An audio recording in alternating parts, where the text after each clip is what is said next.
ECDE, because ECDE, much as it's moving towards green, there are still a lot of issues around coordination, given that it is devolved and that it is therefore under 47 different governments.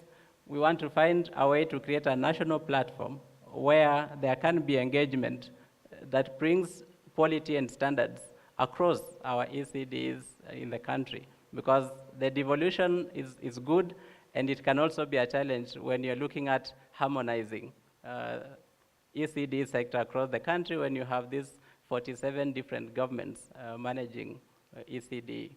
So that is, in a nutshell, why we are where we are right now. We want to invite you to engage with us, not just today, because after today's report, the two reports are going to move in two different directions. The secondary school report is going to seek, because it was a national survey, is going to engage with all the stakeholders across the country at the national level, and we're going to be inviting everyone to participate in interrogating the findings we've got. Some of them you'll validate, some of them you dispute, but that is the essence of research.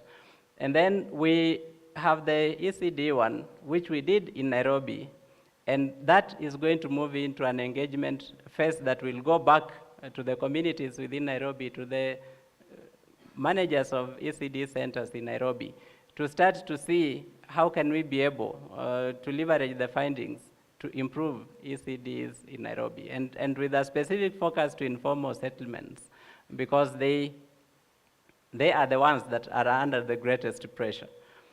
Thank you very much. I want to return this to the MC, and apologize to those who may not be able to speak Kiswahili. I have informed our MC, because he's a Swahili guru, and he's always tempted to go to Kiswahili to be aware that we have guests who don't speak Swahili, and therefore stay with English for the remainder of the program. Thank you very much. Over to you, Frank. Thank you very much, Dr. Emmanuel Manyasa, for that introductory remark. And yeah, Swahili is now becoming global, so you better learn Swahili so that you appreciate to be in East Africa. And I think in future we will be having rules that whenever you visit East Africa, one of the rules is that you must learn Swahili. Just on a lighter note anyway. Now, I want to recognize quite a number of people who have managed to be with us. From St. Paul's University, we have got Dr. Milka Ajuoga. I would like to recognize you. Can you just wave wherever you are? Thank you, Daktari. Welcome. I also want to recognize the presence of Dr. David Watene from the Ministry of Education. Daktari, where are you? Thank you very much, Daktari. We also have Mr. Lawrence Otunga from Kunopet. Where are you, Mr. Lawrence Otunga? Thank you. What is Kunopet in full, sir? Thank you very much. Yes. Then of course, I have also seen Mr. Otieno from NAT. Mr. Otieno, where are you? Karibu sana Bwana Otieno. And I've also seen Dion from PAL Network. Where are you, Dion, and your team? I know you have your boss, so maybe can your boss stand up, then he can introduce the team. Karibu sana mkubwa. Any other organization that I haven't recognized here? Yes, okay. We shall get moving. So at this point in time, I would like to call upon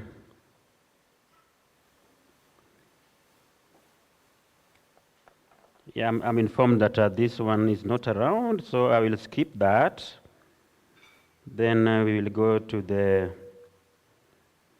presentation of the key highlights of the report 2021. Where is Mr. Igad? Oh, Madam Igad, so not Mr. Sorry, I'm sorry about that.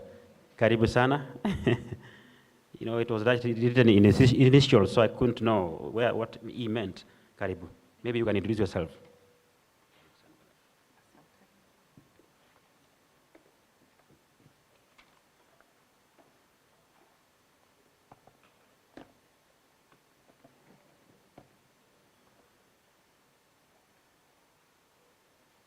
our guests from the ministry officials, to the county officials, education stakeholders, our partners, and our friends of Usawa Agenda, good morning.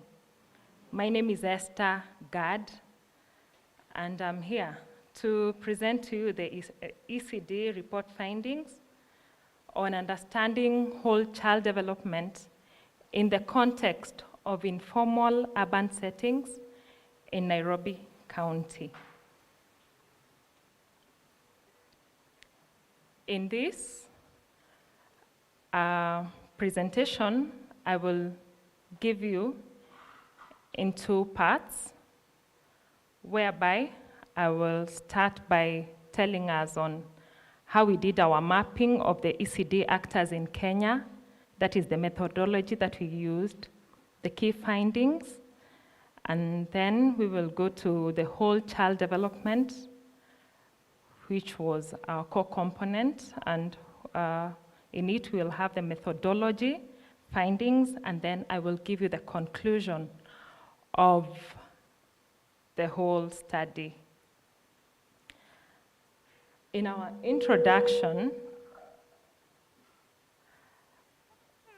I will give you the basis of what's brought into this study. According to the GPE report, it is well established that there are many benefits in investing in the early years of the child, that is 0 to 5 years. We find in these 5 years of development, so much has to be invested into our children in terms of their nutrition, proper health care, sanitation, and yet when we have all this, it attracts very limited public investment. And in the GPE report, it also indicates that only 1 in 5 young children in developing countries is enrolled in pre-primary education. And the poorest children are 7 times less likely than children from the wealthiest families to attend the pre-primary school. 40% of countries with data allocate less than 2% of their education budgets to early childhood education, and less than 1% of aid to education is invested in pre-primary education. Our government, together with the county government, have put in efforts to invest on early childhood development. Several policies have been put in place, like the APBET policy, the National Policy of Early Childhood Education, which is being revised, which has been revised severally to fit into the new competency-based curriculum, where we have our children from 4 to 5 years who have been catered for. And also, since the devolving into county governments, the pre-primary education was taken by the county governments. This is because these children in the pre-primary education, most of them are within the areas, and the counties would really understand the children that are living within their settlements. With all this, there is differentiated provision, whereby you find that different counties, as much as there is development, there are differences in the provision of ECD services. There are counties that provide feeding programs. There are counties that have employed pre-primary teachers and all that. And these pre-primary education sectors are mainly served by private sectors in the vulnerable settings, and also the low-cost providers in urban formal settings seems to thrive. Now, our question is, the players in urban informal settlements remain largely unknown, and the question on the quality provided by these actors is put to us. Now, how did we do our mapping? We did a complete census or mapping of ECDE providers in Nairobi settlements, and we adapted a detailed tool to map the stakeholders. We considered the pre-primary types, the public, the private, the ones that are owned by individuals, NGOs, and CBOs. We also looked at the registrations, if these ECDs had been registered, their status, their enrollment, and also the sanitation and infrastructure, and also who governs these pre-primaries. This mapping, we used snowballing approach, whereby we went to pre-primary schools in different counties, and we would ask, from here, do we have another school that is around us, and you can guide us? And so they guided us, and we also documented the models or the curriculums of providing ECD in Nairobi informal settlements. These included, mostly, we found out that they were using Montessori curriculum and Nasese. As we can see on the findings on the map, we went to 11 sub-counties in Nairobi, and where you see the blue, it indicates the public schools, and where you see the orange, it indicates the private schools. We had Embakasi having the largest population of pre-primary schools, and the list that we were able to sample are from Starehe, which stood at 0.7. We move to the next slide on ownership. We found out in our study that majority of the private centers are in the informal settlements, and the public, if you look at the table, the public shows that 6.9% are the ones that we were able to map and sample, and the private indicates 93.1. 65% of private ECDs are owned by individuals. This can be seen on the next, on the farthest, the 51.4 and 64.4%. And the distribution of ownership of private centers on community, individuals, and companies and NGOs is indicated as we can see. We move to the next slide on enrollment and average size. We found out that 5 in 6 children are enrolled in the private centers.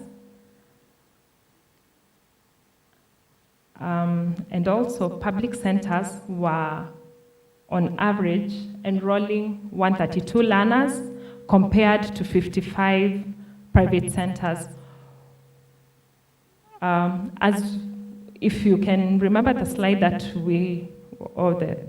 the slide that has just passed, it indicated that we had less of the public schools. the public schools, most of them are not within the informal settlements, and that's why you see that there is that parity.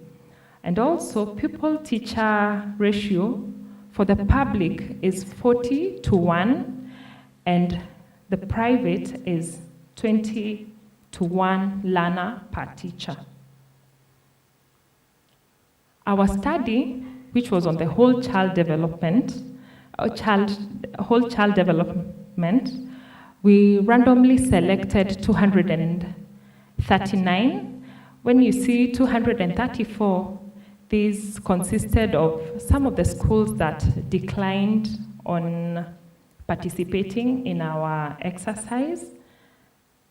We sampled in these centers, we sampled 10 learners, 5 boys and 5 girls in the PP2 class. And each we selected from looking from the register, and then we picked them randomly.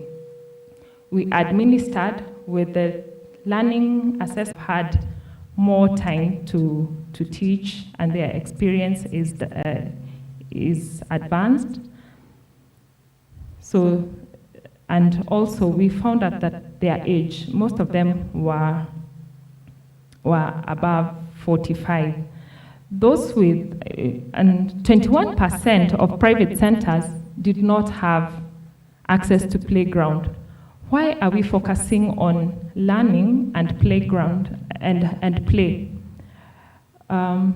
With play, since we are discussing on whole child development, we will look at the home environment, their socio-emotional development that is developed through their play as they talk, they learn on turn-taking and several other things.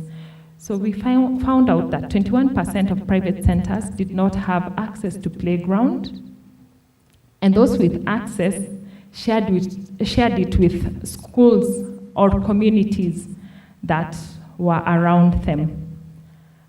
Public centers had an advantage because they had more play areas and learning materials as to compared to the private centers. This is an advantage to them because these public centers we would look at them as they have been owned by the government and the public setting. Parents were the main providers of the learning materials. In the public schools, they stood at 63%, and in the private, they stood at 86%. On sanitation, pit latrines were common in private centers compared to 11%. This brings in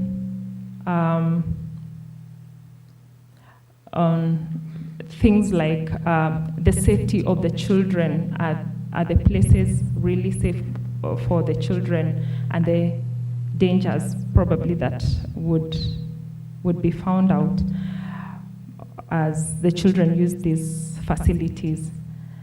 And also on the toilet ratio, there seemed to be an issue on that, whereby we found that learner toilet ratio was higher as recommended because it was 10:1 for the boys and 20:1 for the girls. 65% of the private ECDs had tapped water, as compared to 48% in the public centers. Most of them, the public centers, had boreholes where they would get water, unlike the private centers where they had tapped water. We go to the slide on opportunities for early learning. This is the opportunities that the children would find at home. We found out that caregivers hardly told their children stories, and to those who told them, it was very rare. And also some level of engagement on activities that enhance cognition, like reading and coloring, have been distributed. Like you have parents would read books or looked at pictures together with their children. For the private was 70.9, and in the public 70.68. Those that played with their children on private, they were 75.02, and public, they were 72.93. On activities, on coloring, in private schools, it indicates 75.3, and in the public, it's 65%. The parents that engaged having conversations with their children, in the private centers, we had 74%, and in the public, 77%. However, caregivers of children in private centers seemed more engaged with their child schooling, with their children who went to school, that is by checking on their homework and also signing the diaries. We also, on the whole child development, we were also looking on the pre-literacy activities, where the children were asked to recall, they would do it easily. But when they were asked, probably a word is given and they would be asked to tell the sound. Some of them had challenges. There was also, we involved in puzzle completion. This is on the pre-numeracy activities, puzzles. They would bring the puzzles together. Some of them had difficulties. And shape identification, when you asked them, what are the shapes that you can recognize that are within your area? Most of them seemed a bit lost. And when it came to sorting and grouping, either by color or by shape, some of them seemed to thrive and others did not. There was, we also saw that there was greater level of socio-emotional skills. 80% of children seemed to be empathetic. They were able to share. They were able to tell about themselves and even the areas that they came from. In 8 out of 10 children in the gross motor development, these children would be able to hop, and we see that there were no notable differences between children in the public centers and the private centers, and this was by gender. Our conclusion, this is one of the largest surveys that have been done to understand on ECDE players in urban Kenya and how they promote whole child development. The public centers seemed to have better resources than private centers. This was by their large class sizes, and also the teachers whom they had that had more experience, and also their aging workforce. We also saw that there were considerable engagement of children while at home by caregivers on activities that would enhance whole child development. However, 25% were not engaged. PP2 learners seemed to perform poorly on activities that do not require rote learning. They performed well on activities that require memorization. If you could tell them to tell you A to Z or give the sounds, they would do quite well. Unlike when you ask them to discriminate or tell from which sound or the letter came from, the word came from. Sorry. The PP2 learners appeared to have developed their socio-emotional skills and gross motor. On social emotional skills, we're talking about turn taking, allowing others to, sharing and all that. Policy implication. The government should extend efforts to register and regulate ECDEs in informal settlements and possibly construct and equip public ECDs that provide quality learning environments. This is because we found out that they were quite minimal and they needed more facilities. We saw that they were 40-1 as compared to the private centers.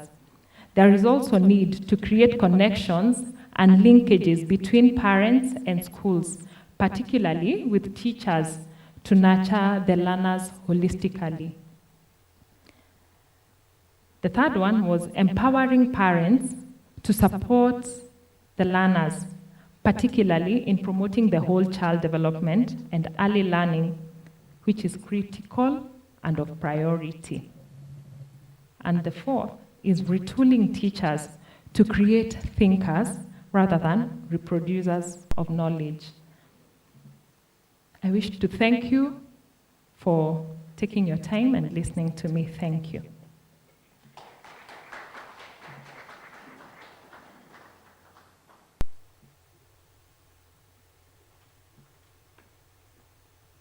Another round of applause to Esther Gad, please. Thank you, Esther, for that wonderful presentation. Whole child development. That's something that reminds me of when I walk around in the estates, I see children learning in shanties, and on top of the building there is a bar. So you wonder, how is the learning taking place? People are shouting with illicit drinks upstairs, while down here, a teacher is busy teaching. Is there whole child development there? Now, ladies and gentlemen, I would like to seek your consent that our photography team will be taking some specific photos for the sake of this event, and of course using them in our website and so on. So kindly, if you see any of them around you, just give a smile and enjoy the photo session. Yes, at this point in time, I would like to recognize Dr. Rose Akuka, who is the representative of the director of ECDE, Ministry of Education. Daktari, are you around? Can you wave? Thank you, Daktari. Karibu sana. We also have Agnes Ngonyo from UNICEF. Where are you, Agnes Ngonyo? From UNICEF? Thank you very much. Not forgetting that we have got Madame that is going to have her time later on from UNICEF. Her name is very beautiful name here. The name is a good name that. Where is it? It's disappearing. Oh, yes. Beautiful.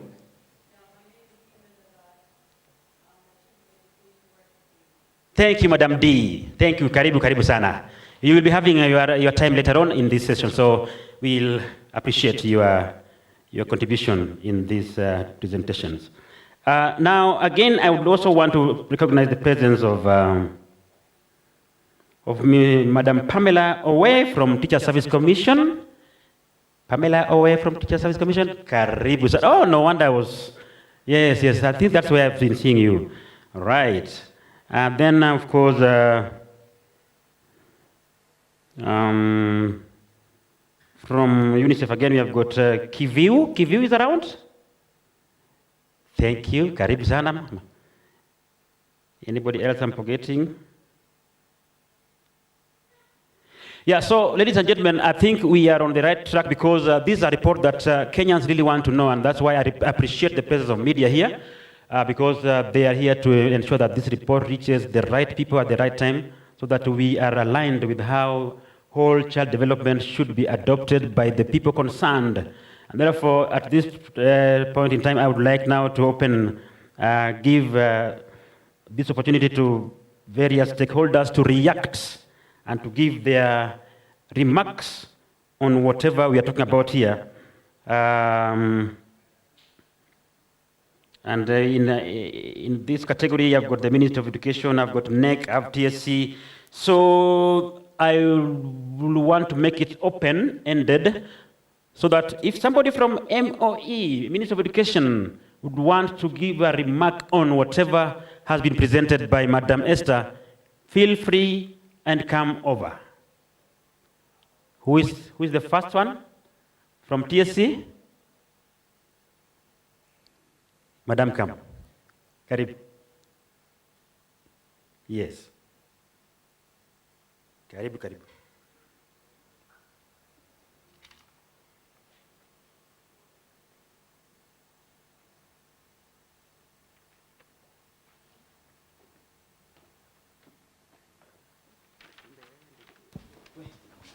One, two.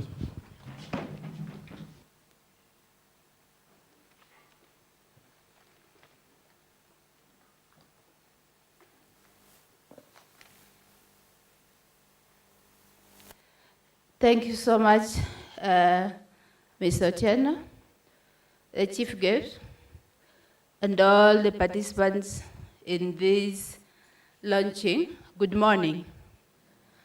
My name has been mentioned. My name is Madam Pamela. I work with the Teacher Service Commission. I'm here to represent the CS of the Commission. We are glad and we really appreciate this launching because we are key partners in education.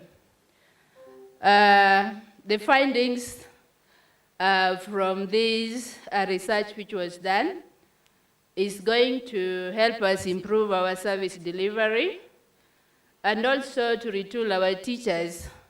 As in their recommendation, they said that teachers need to be thinkers and not just producers of knowledge, reproducers of knowledge.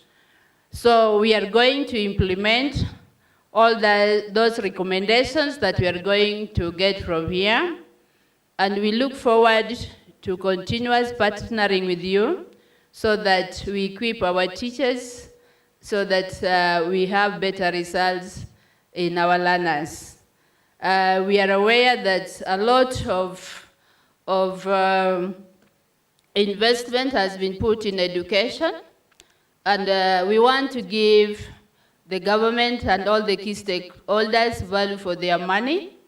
And to do that, we are going to ensure that the teachers that we send to the public schools in all public institutions are going to do what is expected of them.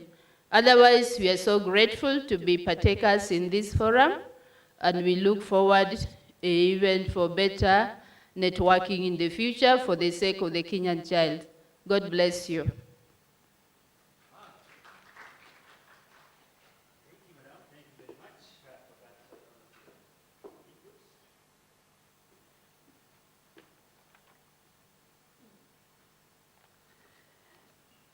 Yes. So from the Ministry of Education, we have got Mr. Kimado, who will be talking to us later on after the break. And one more round of applause to Madam who has just spoken here. Yes. From Capture, do we have somebody from Capture to give us our remarks? Capture? Capture is not represented here? Capture? Nobody? Now let me have Kunopet. My brother from Kunopet, kindly come over. Karibu sana.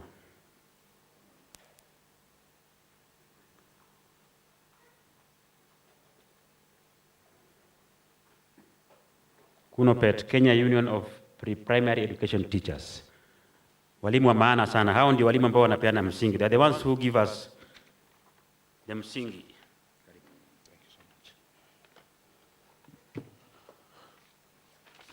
Thank you so much. My name is Lawrence Otunga, the National Chairman of Kenya Union of Pre-Primary Education Teachers. They are the ECDE teachers in Kenya. I am a trained early childhood teacher, and in the union, we represent members across the 47 counties. The union is legally registered with the Registrar of Trade Unions, and the officials, I being the chairman, we are also registered by the Registrar of Trade Unions. I'm saying that because there are several people in Kenya branding themselves as fighters for teachers, for ECD teachers, yet they are not. We don't know where they are from, and they're not even ECD compliant. And that's one of the reasons why ECD sector is facing a major challenge here in Kenya. The ECD sector, and more so the ECD teachers, are the most undermined, underpaid, and overworked in Kenya. As a union, we really tried hard to bring the early childhood sector into the limelight. As we all know that the ECD function is devolved, and most counties have really politicized employment of ECD teachers. That is why you see some of the county leaders are taking good opportunity to reward voters in the name of employing early childhood teachers. If you walk into those classrooms, you'll find that a huge percentage of people whom we think are teachers are not teachers. Some of them are people who are not ECD compliant and have been rewarded by the MCAs, the senators, and governors, and other top county officers. So such people cannot implement. They don't even know how to prepare a lesson plan or a scheme of service. They can't even deliver, yet they call themselves early childhood teachers. That is why I want to thank the government as a union, together with several stakeholders, including my senior brother in union, the DSG, who is here. We've really fought hard. And right now, for the first time in Kenya, we have an Early Childhood Act 2021. So there's a proper legislation at the moment for the ECD sector. And in that act, initially it was a bill, 2014 bill, we fought for it in the Senate through the relevant committees, and also in the National Assembly. In that act, it ensures that for one to be a teacher, you must be TSC registered. For one to be a teacher, you must be registered by the Teacher Service Commission. So you can't just appear in a classroom if you are not TSC registered. So any employer here, whether in the private sector or in the public sector, if you have anyone who is not TSC registered, know that you are violating the Constitution. Number two, through that act, the early childhood teachers must now be paid in consultation with the SRC. Even now, the counties which have not domesticated the ECD Act are still paying teachers the way they want. Some teachers are still earning as low as 7,000 shillings in some counties. which is basically below the minimum wage. 7,000 shillings with the current economy. This is someone who invested in education, sold even a piece of land to go for training. When this person comes back to class, you want to pay this teacher a delayed salary. It is delayed intentionally to a period of even more than 6 months in some counties. Feel undermined, and they do away with them in those families. So a good percentage of these teachers are also single mothers.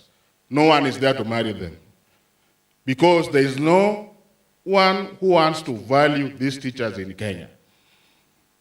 I'm now glad that through engagement with the Council of Governors, there is now an ECDE scheme of service which should be in place by end of next month.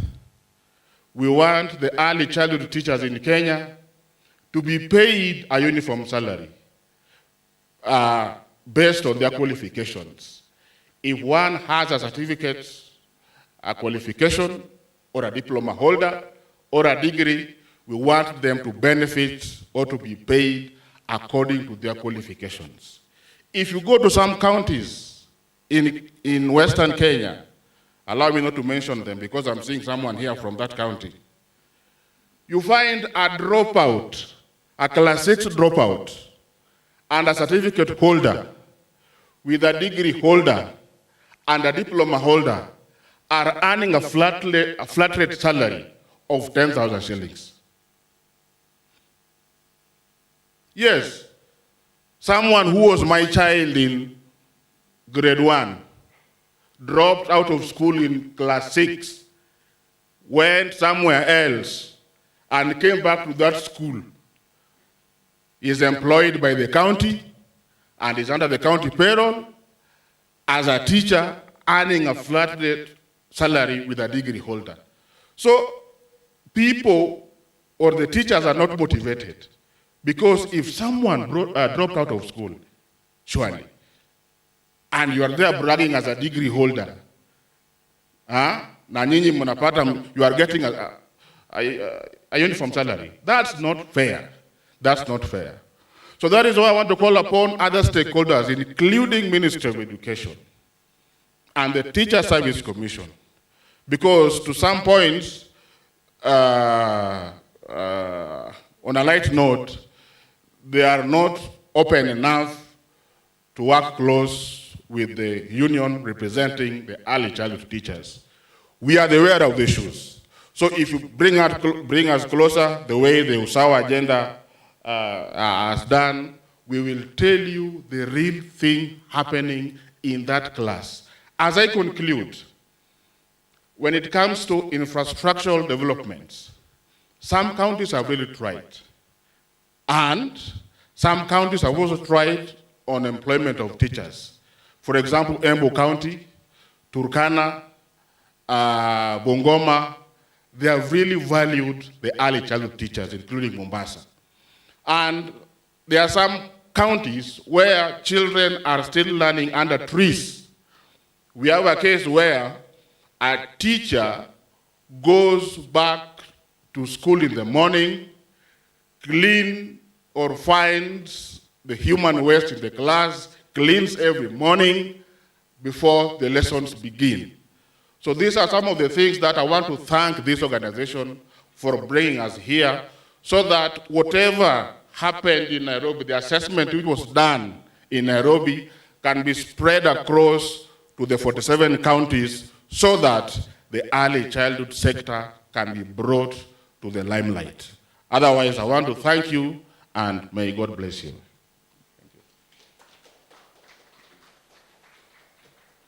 Thank you, Mr. Tunga. You've reminded me, you have raised very pertinent issues about ECDE.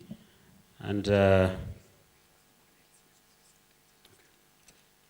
Corona, thank you for that. Because actually, Mr. Tunga, I'm a very proud husband of an ECDE teacher.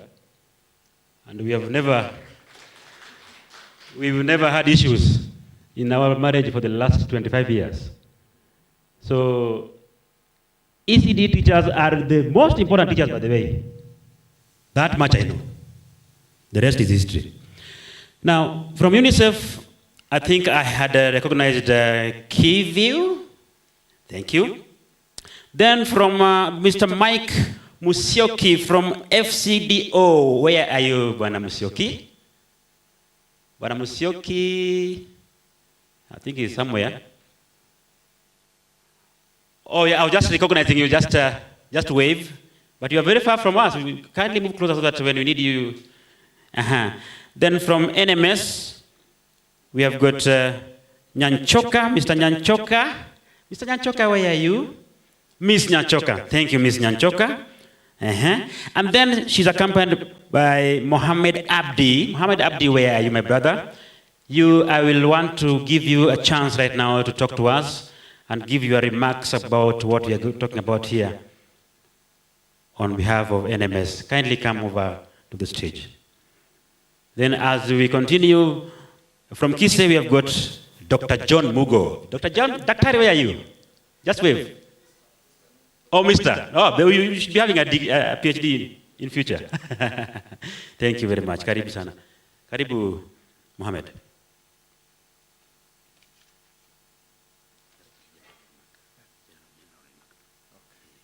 Good morning. Good morning. Thank you very much. Thank you very much for inviting us to this meeting, to this launch. As you have heard, my name is Mohammed Abdi. I'm the head of the School Health Program, Nairobi, NMS. So basically, I think you have come to the right place for sharing with us this nice presentation. Basically, for school health program in Nairobi County, I think Nairobi, it was designed maybe, to my knowledge, from 1974 up to now. We have a program, a unique program from the rest of the country, from 47 counties. We have a school health program unit, where we are the ones who are championing. It contains of 8 thematic areas. We have the one policy, school health policy and guideline, which was signed by the 2 ministries, education and health. That's our Bible. It contains like 8 thematic areas. One, it is value and life skills. Charity begins at home, so we need to model this children from the beginning. Gender is another one. Water and sanitation is another key one. Child protection and rights is another one. Then we have nutrition. Then one of the largest is disease prevention and control. Again, we have a school infrastructure and environment. So if you bring all these things for a school health program in Nairobi, that's basically what my officers go and do. I have like 17 officers in each sub-county who basically go from ECD to secondary schools, give health education according to their age, assess, support, advise in terms of sanitation, nutrition, and everything, through with some good partners who normally we work together. So those are the things we do. School feeding program for the county. But basically for the ECD, I don't know whether my colleagues from ECD are here. Education from city, I think city education. And the other side is state education at Nyaya House and one in city education. So basically that's how we work. And for the policy, if one of us follow that school health policy and guideline, it is designed that even during time of Corona, I think the precaution we have taken is that if you do that simple hand washing, cleaning, toileting, and that's part of the prevention of Corona. Even before the Corona, it was designed that, and we really appreciate for that policy, and we did it.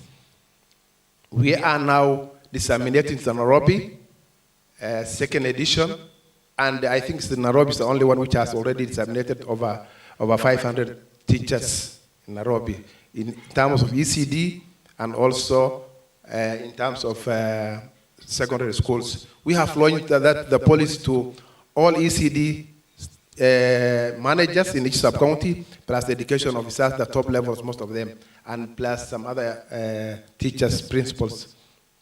Having said that, for policy, I'm sure in Nairobi right now, we have Child Care Facility Regulation Act.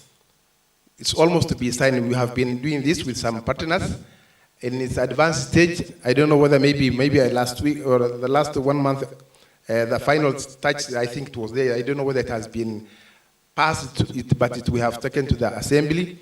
It is very okay, and we have brought so many issues. We had a lot of challenge in regulating maybe the ECD centers. You have that one in Kibra, slum areas, and then you go to Kelelesho, or maybe Westlands. The regulation may be, you see these children are the same in terms of education, health, everything, child protection, but the space, how are you going to charge, for example, the licensing in Westlands and also that of Kibra? Somebody cannot afford to that one. So we had been that balancing, and there are so many, I think I have a draft, but that one made us to understand our topography, how we work in Nairobi, how can we assist our community in terms of education and health. So for us, we don't do alone. We bring all our stakeholders together, like education and health, plus the partners. The Regulation Act is there right now. We are also strengthening to implement our school health policy and guideline. That's all we do. Otherwise, I'm glad I have been to these institutions, all of them. Ukisema Kibra, I'll just go in a minute. If you say in Kawangware, the same. Madare, the same. So we have also our policy of training the ECD teachers, especially in the slum areas who are maybe they don't have space, toilets. Those are the challenges. And thank you very much for finding time and bringing this issue. It's the right time. I think we can improve. We shall be saying that this is the basic for us to improve and make another big change to this problem. Otherwise, thank you very much for inviting us to this. Nashukuru sana. Thank you very much. Asanteni.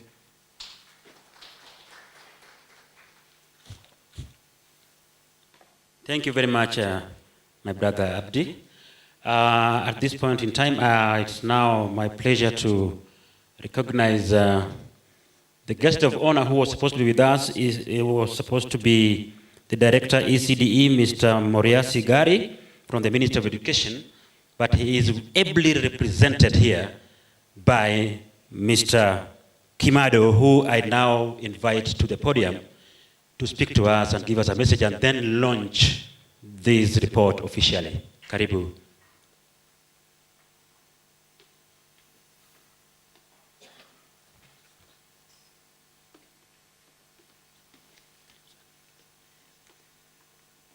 Thank you very much, Frank. As you've heard, Julius Boro Kemando, not Kemaro. I am the Deputy Director, ECD in Joe House. And I was requested by my boss to come and represent him. All protocols observed, allow me first and foremost to thank Usawa for that good research and the findings. In fact, Nairobi is unique. And just like what the chairman has requested, would wish that you went out there and you see what is happening in some of these counties. You'll be shocked. So the findings will be very, very important to inform us as we work on various policies. Very, very important indeed. And much of the things that have been said here, I just want to emphasize, because the chairman of the union has said a lot that I wanted to say. But allow me to say this, that we have ECD policy in place. The act is also there. And actually, it is an offense for an institution to employ a teacher who is not registered by the TSC. TSC was here, and it is, for you to practice as a teacher, you must be registered. So in some of these institutions that we have around, those that do not have registered teachers, they should know that it is a criminal offense. And if they are discovered, I'm sure TSC will do something. Now, on the scheme of service, I happen to have participated last month on finalizing. And it is true there is a scheme of service for ECDE teachers, but a few counties have implemented. I don't want to mention them here, but a good number of them. But they have got a time deadline by when they should ensure that they implement. But there are some challenges, as we noted in some counties. As you are aware, now, according to the report that was released the other day, the task force reports on curriculum implementation, it was recommended that we upgrade our trainings. All the TTCs now are not offering certificates. Neither are the ECDs offering certificates. I hope you are aware. Now that the minimum requirement for you to become a teacher is a diploma, both in ECDE and the primary. And this has already been implemented, and we've got our first years just about to clear. And unlike in the past, where you used to have, I want to echo what Frank Otieno has said here. Unlike in the past, where you used to have teacher trainings taking place in shady places, behind bars and in marketplaces, this now, they are being offered in the public teacher training colleges and a few registered private teacher training colleges. So in order that two teacher training colleges, that is where the training is taking place. And the teaching, or rather the training is being carried out by tutors employed by the Teacher Service Commission. And others that are out there in private colleges, they must be assessed and authorized to conduct the trainings. As we talk here, you've got 12 colleges in Kenya that are offering the ECDE.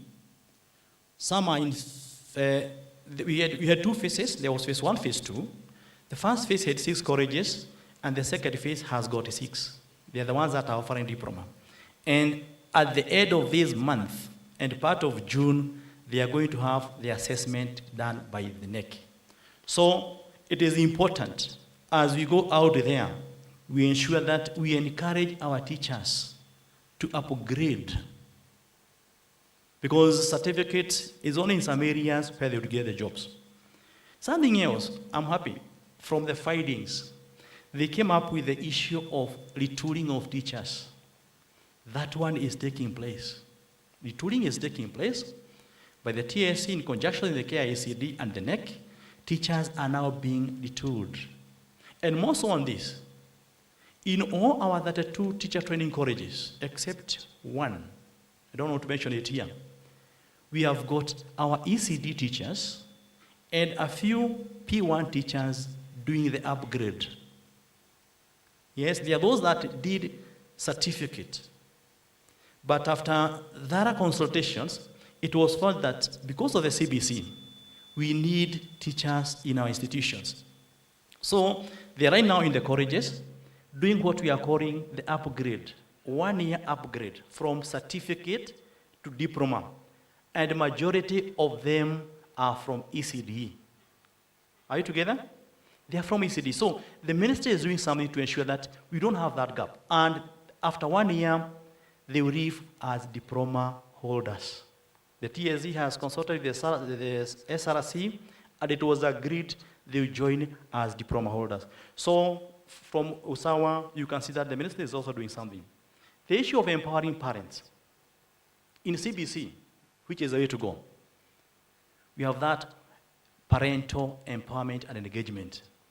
Yeah, I'm happy that it was about 70-something% in public schools, and in private schools it was 72 compared to 77. We want our parents to be engaged as far as now the learning is concerned. Because if we don't give them a good base, chances are they will not pick once they move to the primary. And that is why we need to give them a very good base at the lower level. Now, still from the findings, Nairobi, I've said, is unique. You realize that Nairobi used to be under the city council. The schools used to be under the city council until recently when devolution came. And even after devolution, it took time to around 2014. That is where now the sub-counties started managing the other institutions. So teachers in Nairobi earn well, they are well paid, the classes are good because they were under the county government, unlike out there where the classrooms were built by the community. So you can go to places and you find there are very small classes, no toilets and the like. But Nairobi is slightly better than some other counties. So I wish, Usawa, you can also go out there and sample some counties, and you see there are so many anomalies. Concerning the registration now takes place at the county level of schools, and it's not a big challenge. Schools are registered at the county, and in fact we've embarked on ensuring that all the learning institutions are registered. Because if you're not registered, then whatever is happening there is illegal. It's either a privately registered or publicly registered. Otherwise, with these many findings, I want to assure you that the ministry will come in hardy, and we shall do all things that are possible, more so on the factors that are affecting the challenges that we have. We shall ensure that something is done so that we can have this child at least develop fully and wholly.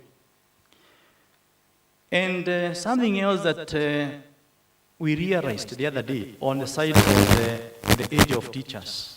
From the findings, you've seen that majority are 45 and above.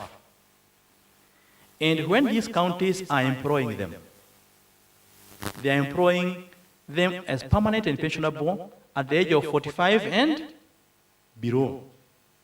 So quite a number of our EMBRE qualified teachers are not being absorbed by the county governments, but they are being employed on contract.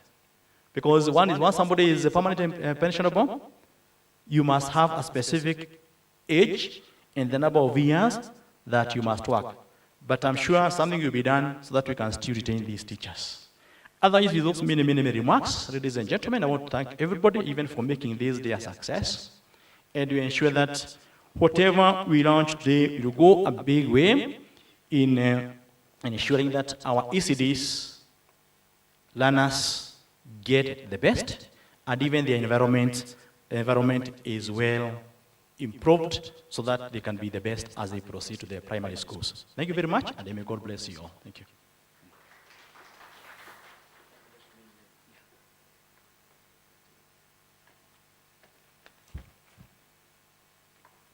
Thank you, our guest of honor. Now that marks the climax of what brought us here today. And it is time now we witnessed the launching of the report by the Ministry of Education. So I would request the following to come forward. Dr. Emmanuel Manyasa, Madam Esther is already here. UNICEF, kindly, may I have one person from UNICEF coming here? Then Mr. Lawrence Otunga, come over. Mr. Nicholas Mayo, Chairman, Kenya Parents Association. And of course, I initially introduced Dr. Rose Akuka to be from Ministry of Education, but she comes from KICD. So, Dr. Rose Akuka, kindly come forward. Thank you.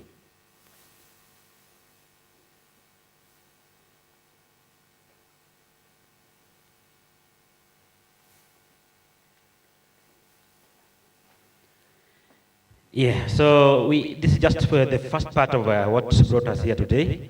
After this, we shall be having a tea break. Then we come back now for something even more important. So how would we go about it, Dr. Manyasa? Can you now take the lead?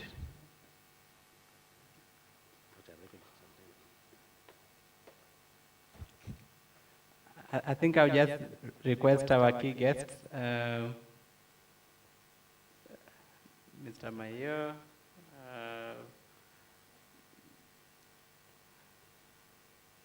Madam Akuka,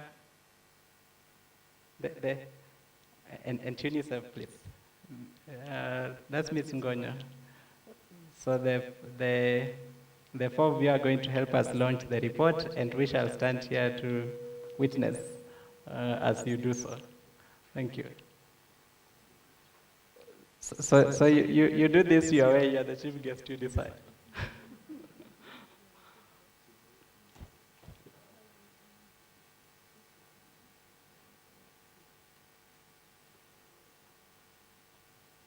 So it's now my honor to officially launch the ECDE findings for Nairobi County now.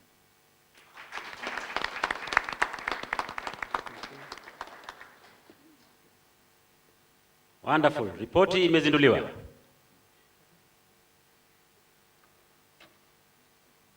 Yeah.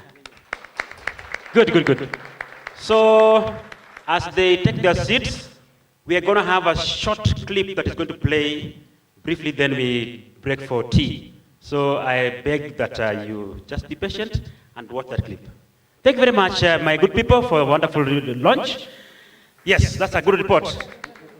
In future, we expect I would say free secondary. Mimi naona ya kwamba mambo ya shule za chekechea katika constituency yangu hii au sub county ya Bunyala imedorora sana kwa sababu hiyo maneno ya chekechea serikali iliweka chini ya county government, na mnajua mambo ya county government haendelei vizuri sana katika katika kaunti hii yetu ya Busia.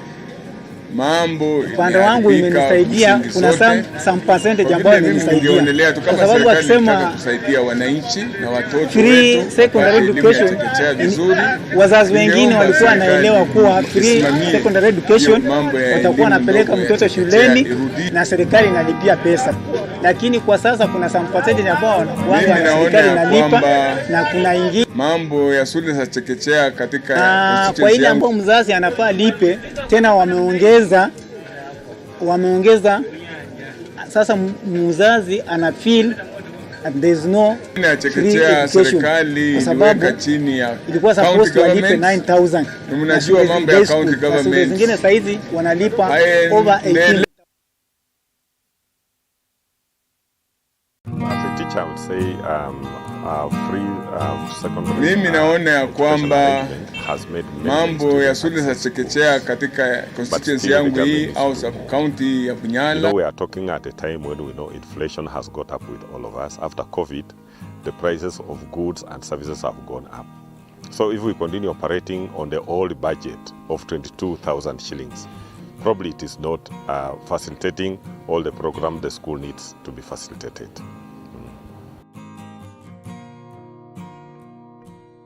Upande wangu imenisaidia, kuna some percentage ambayo imenisaidia kwa sababu akisema free secondary education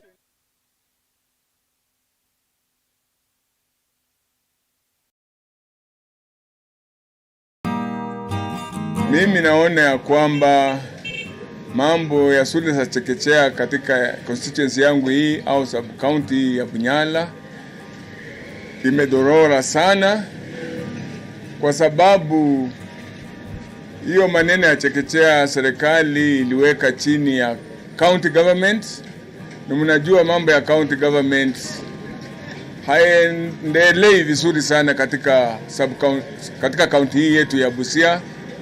Mambo imeharibika misingi zote.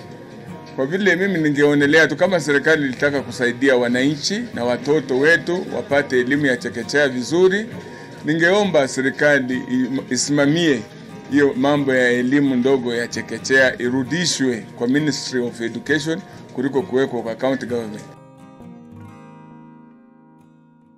Ile swala la chekechea, mimi on my side naona ile pesa ambayo serikali huangi inatoa,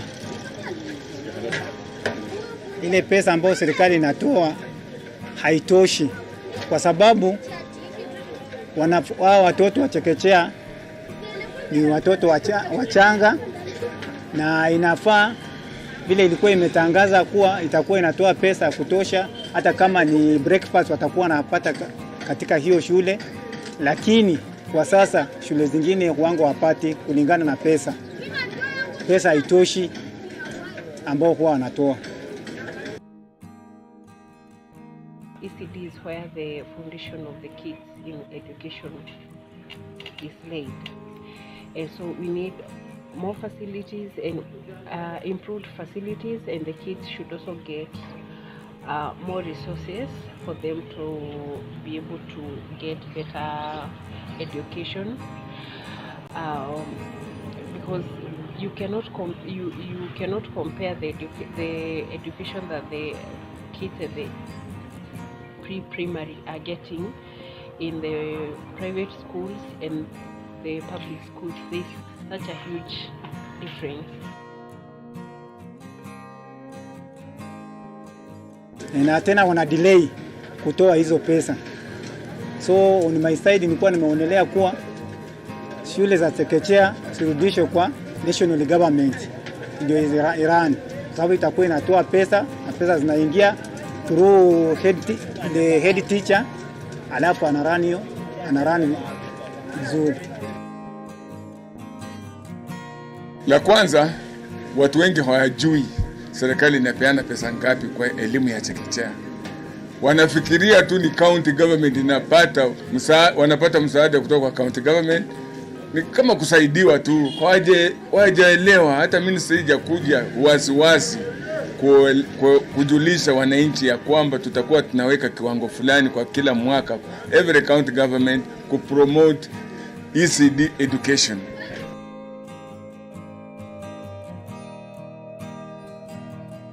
Let me say, because if you look at the early years, children used to go to school. I remember we used to be told to touch our ears before you are able to go to school. But nowadays, because of the early childhood, a child starts to learn when he's still young. Eh? So meaning this child has a possibility of even starting to know things that maybe the child who stays at home would have not gotten the opportunity. In populated areas, they could try to build more schools and more ECDE classrooms so that the classrooms are not congested, because with young children I think that is a challenge, which is why most parents who can afford maybe private schools take their children to private schools. Jambo lingine, watu ambao wanaendesha elimu ya county government, wengi wao hawako qualified sana, na appointment nyingi, wengi wanapata appointment hizo kulingana na siasa, mirengo za siasa. Lakini kwa serikali, kwa Ministry of Education, wale watu ambao wanafanya kazi ni watu wote ambao wako qualified kwa hiyo kazi ambao minister anawaappoint. Kwa vile ningeomba tu mambo ya chekechea irudishwe kwa national government, itoke kwa county government, especially area hii ya Busia County.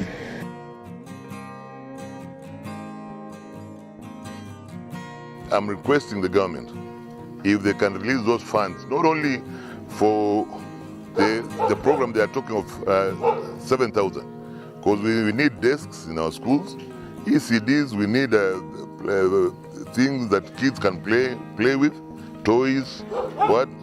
So when they are talking of free, let them make sure that what they are telling the parents is free.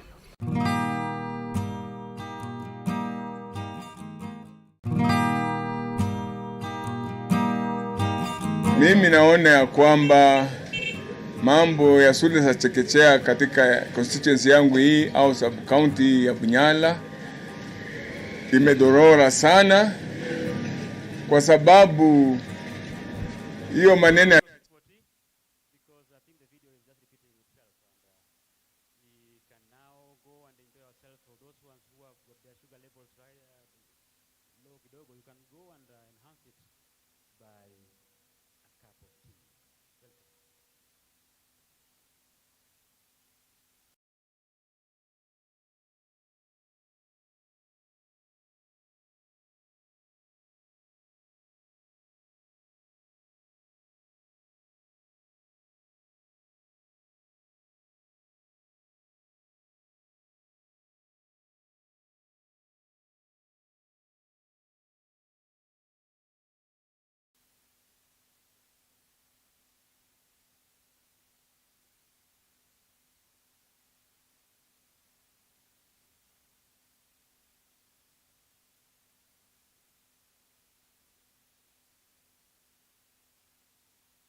Recording stopped.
As a teacher, I would say free secondary education arrangement has made many students access schools.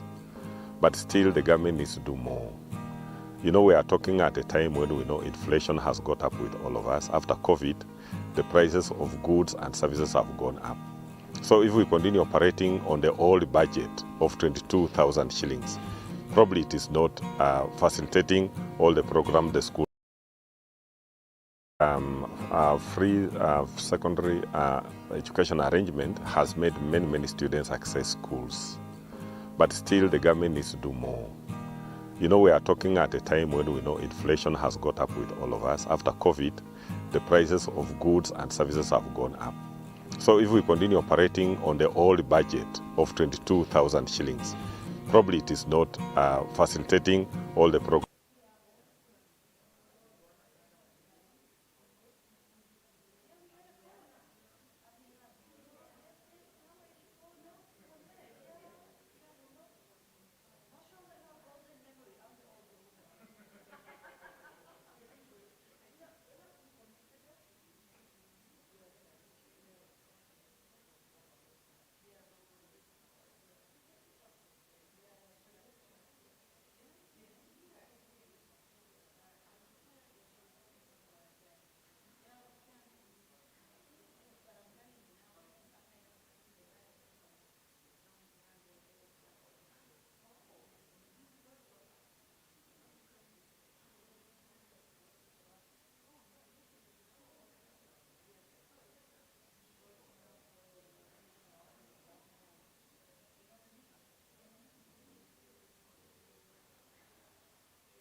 Check microphone. Welcome back from that elaborate breakfast. And I must admit that we are doing well because we are talking about something very important in our education space. Early learning is the basic foundation that one can talk of. So nobody should even imagine that we are wasting time here. We are not wasting time, and I thank all of you for your patience and for your contributions. And therefore, after that beautiful launch, I now want to engage your minds by inviting you to come over to speak to us on what your take on whatever is going on in this launch today. And I'll begin by inviting Mr. Nicholas Mayo, the chairman, Kenya Parents Association, to come and share with us what he has.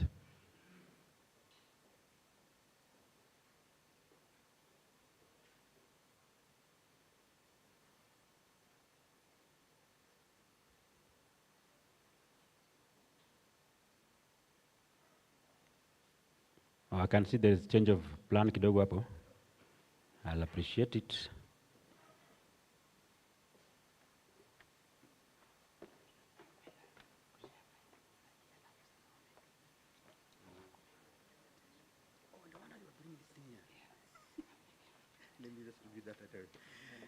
Okay, thank you. Dr. Manyasa is just reminding me that we now want to share the key findings, and I think it's now the time it's high time I asked him to come to the stage and talk to us about the findings.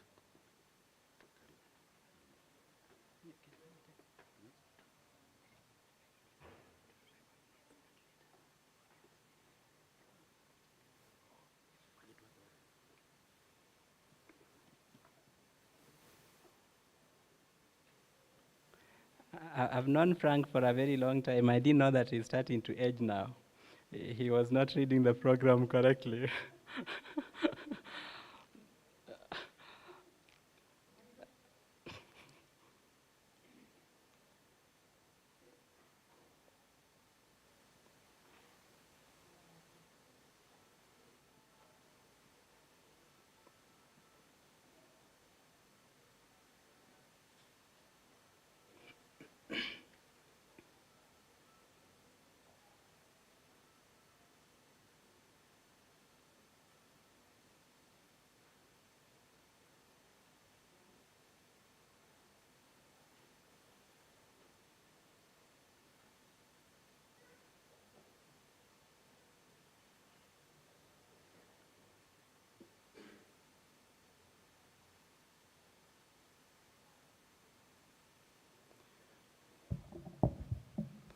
Thank you.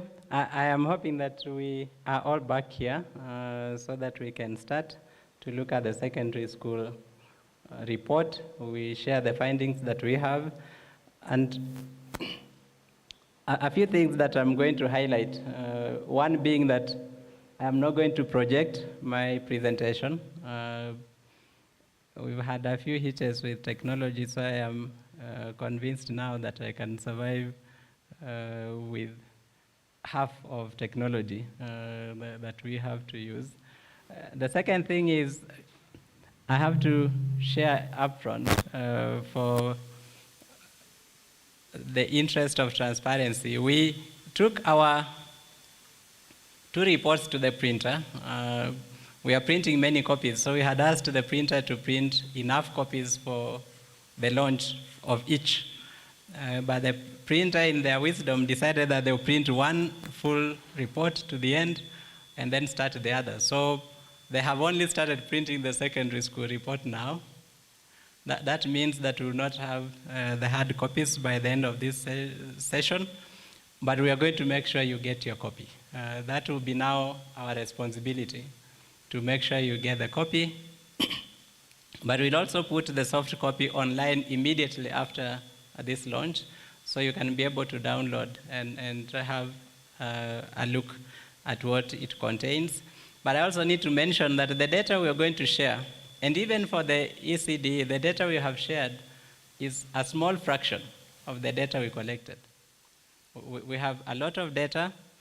We are going to be seeking guidance on the limits of what the Data Protection Act imposes so that we don't violate it, but we will share the data online so that people can mine it, they can analyze it on their own, they can write papers if they want to write, provided you acknowledge that is not your data, it is our data.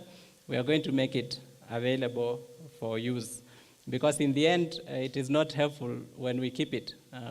We need the data to be helpful to those who are researching and writing so that we can be able to engage more in that discussion. I want to request the people at the back to project for me our logo. And for those of you who have been to some of our meetings before, I have shared this logo. So don't be bored. This is for the sake of those I haven't shared it with before. This is our logo. This logo captures our vision. We envision education in an environment where children are coming from very diverse backgrounds. And that's why you can see we have roots that are of different shapes and colors. Those roots represent the different backgrounds from where children come. And when children have come from those very diverse backgrounds, then we expect that education will do one thing, will in a way equalize their opportunities. That's why you see the trunk of that tree is called education. We have used the letter E to mean education, and we expect that these very diverse individuals, after they go through education, their opportunities should be equalized. What do we mean by the opportunities being equalized? We do not expect that after school, these people will be equal, or they will be the same person. And that's why you can see the branches of the tree don't have the same shape, they are not both growing in the same direction, but they're all green. I don't know whether it makes sense. That we expect after going through education, children will be able to thrive in whichever field they choose. In whichever direction they go, they'll have a chance to thrive. So education has equalized their opportunities, not made them equal, because they are different individuals. So the background baggage should be eliminated by education. The question that we grapple with is whether our education system is doing that. Whether it is actually equalizing opportunities and making it possible for children who have gone through it to be able to thrive in whichever direction they choose to go.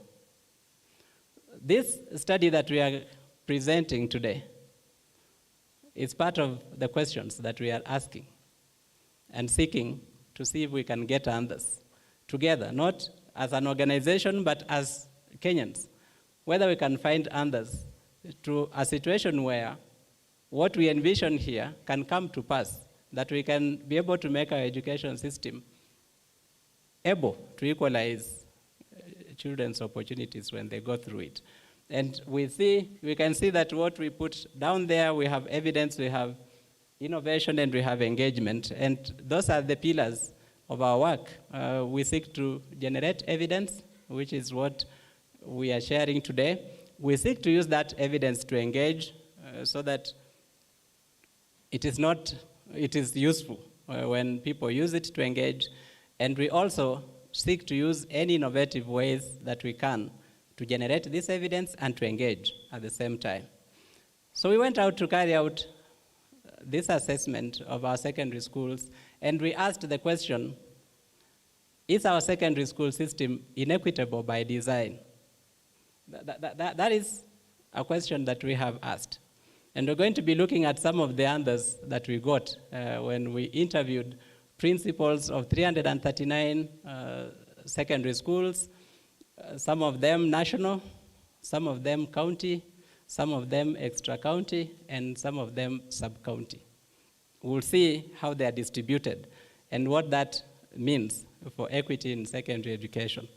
But before we start to look at the details, I want to share some 5 highlights of this report. And the first highlight that I want to mention is that in this country, the secondary school that you attend, the category of secondary school that you attend, contributes more to your Form 4 grade than your entry marks. Basically, if you take 4 children who scored 300 marks in KCPE and take one of them to a sub-county school, another to a county school, another to an extra-county school, and another to a national school, they come out of secondary school with different grades. Because the category of secondary school you attend determines your Form 4 grade much more than your entry marks, than your KCPE marks. The second key highlight that I want to mention is that of the schools we went to, only 3 out of 10 boarding schools reported having adequate space in their dormitories. Just 3 out of 10 said they have adequate space in their dormitories. The third highlight that I want us to keep in mind as we go through this discussion is that generally girls' schools are less equipped with physics, biology, and chemistry labs compared to boys' schools. At all levels, whether national, sub-county, extra-county, or county, boys' schools have more laboratories than girls' schools.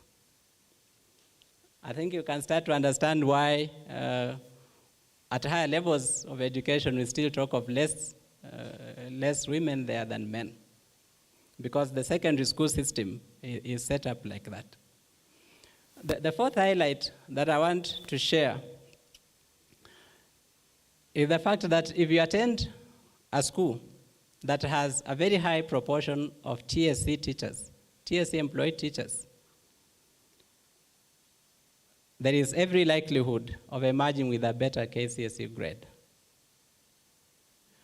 And why am I saying this? Because TSC does not employ all the teachers in the country. In fact, TSC employs 77% of the teachers in our secondary schools. 72% of them are permanent TSC teachers, and 4-point-something% are actually intern teachers. And then 22% of the teachers are employed by boards of management, basically employed by parents. So for the schools which have higher TSC teachers, the performance is better. The last highlight, the fifth that I want to raise, is about ICT. And is the fact that only 3 out of 10 secondary school teachers have actually been trained on how to use ICTs in teaching and learning. Only 3 out of 10 have been trained. And I say this because I know that the government has been implementing ICTs in education policy for a while, and quite a bit of investment has been put in trying to make that happen.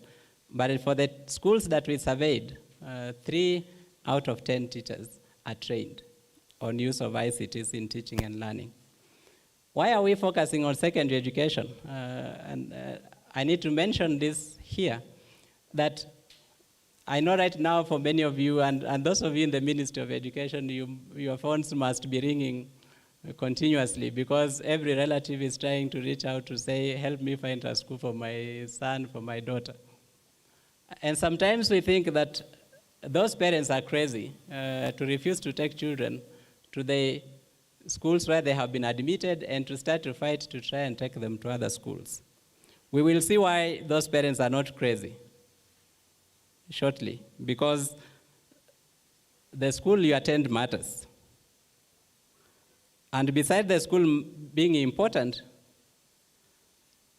it is also important to pass Form 4 exams.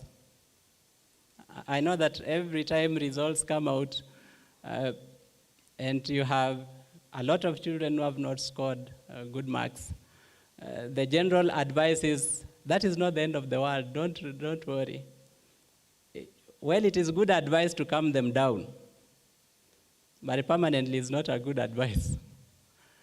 Because in this country, if you went to school and got a mini grade C, and then went to a diploma college and you got your diploma, and you went to university and got your bachelor's, and even got your master's, you will still not be able to join our army as a cadet. Yeah? Yet someone who has got a B+ from Form 4 can join the army as a cadet. So the Form 4 grade matters. It also matters if you are in teaching. Right now, and TSC is here, they can confirm, they have issues with a lot of primary school teachers who had not scored C+ initially, but later on went through the diploma route and got their degrees. And they have wanted to be promoted to be graduate teachers, and TSC cannot promote them to be graduate teachers because they did not get a C+ and above in Form 4. Everything else they've done along the way does not count. So that means passing Form 4 exams is important for the children. And these opportunities to pass exams are not equitably available. And that is what we're going to be looking at in this discussion. So one of the things I want to share from the start is that most of the schools in this country are actually day schools. Most of our secondary schools are day schools. 6 in 10 secondary schools in Kenya are day. But how are they distributed? Among the national schools, only 1 in 100 is day. Yeah. Among the extra-county schools, less than 5 in 100 are day. But 70% of our sub-county schools are actually day. I'm saying this because it is going to matter when we look at the main findings that we have come up with. You will see that it actually adds to the grades that children end up with when they're leaving secondary school. So we have this many day schools, which are sub-county schools, which are the ones educating majority of the children in the country, but which at the individual level, they are underutilized. Right now, there is a crisis of Form 1 spaces. That crisis is in certain schools that every parent wants. There is also a crisis of no learners in some schools, where the principals are wondering where they will get students from. So if you look at a typical sub-county school in this country, it has just about 400 learners. A typical Form 1 to Form 4, a typical sub-county school has an average of about 400 learners. A typical national school has an average of 1,200 learners. It's 3 times the size of a sub-county school. And everyone wants to go to the national school. We will see what that means for the country and for equity in education. I need to mention also that if you're looking at these schools and the subjects that they teach, and this is important, we require Form 4s to do up to 7 subjects. So 7 subjects are what are examined in our Form 4 exam. But we have schools offering between 7 and 21 examinable subjects. I don't know whether that makes sense. Between 7 and 21, meaning that in some schools when you go there, you actually have a lot of options other than the mandatory math, English, and Kiswahili. You have a lot of options in terms of subjects. The schools are offering French, they're offering power mechanics, they're offering design, they're offering music. So a learner has all these options to choose from.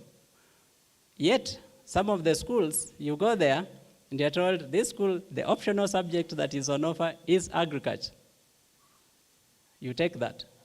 It doesn't matter whether that is what you wanted or what. That is, their options are one. The school offers 7 subjects, which are the examinable ones, which are the minimum number of subjects you must do, so you have to do all as offered. Yeah. Unlike someone who has gone to a school that offers 21 examinable subjects, and other than the first 3 mandatory, the rest you have latitude to choose what to do. So on average,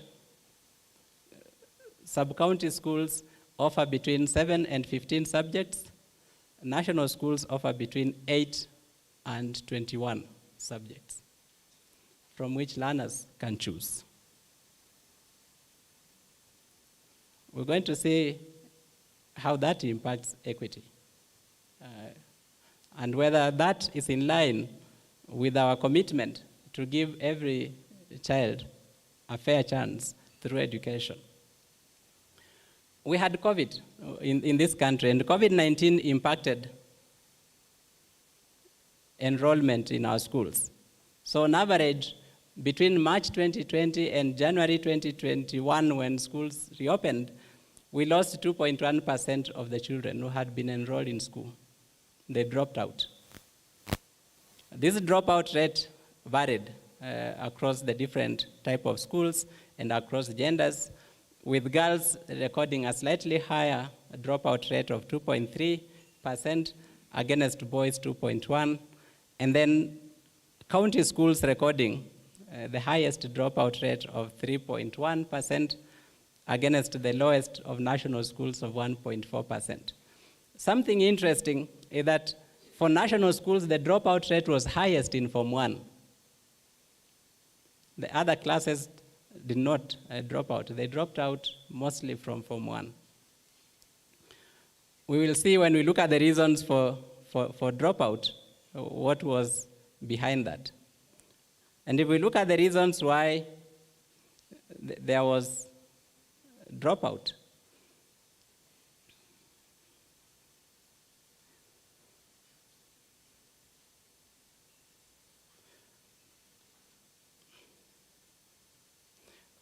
we're looking at the factors that affected most that dropout. And on average, 37.8% of the children said they dropped out of school because of lack of fees. Others said they dropped out of school. 46% of them transferred to other schools. Again, we'll see where these transfers mostly happened. 61.1% said it was due to teenage pregnancy. Again, we're going to see in which category of schools these teenage pregnancies actually happened. 34% referred to marriage as a contributory factor. You notice that these percentages will not add up to 100 because we're looking at every time each factor was mentioned from the interview that we carried out. But there was also 19% that said they were no longer interested in education. After staying home for 9 months, they didn't think it was worthy going back to school. So they just dropped out.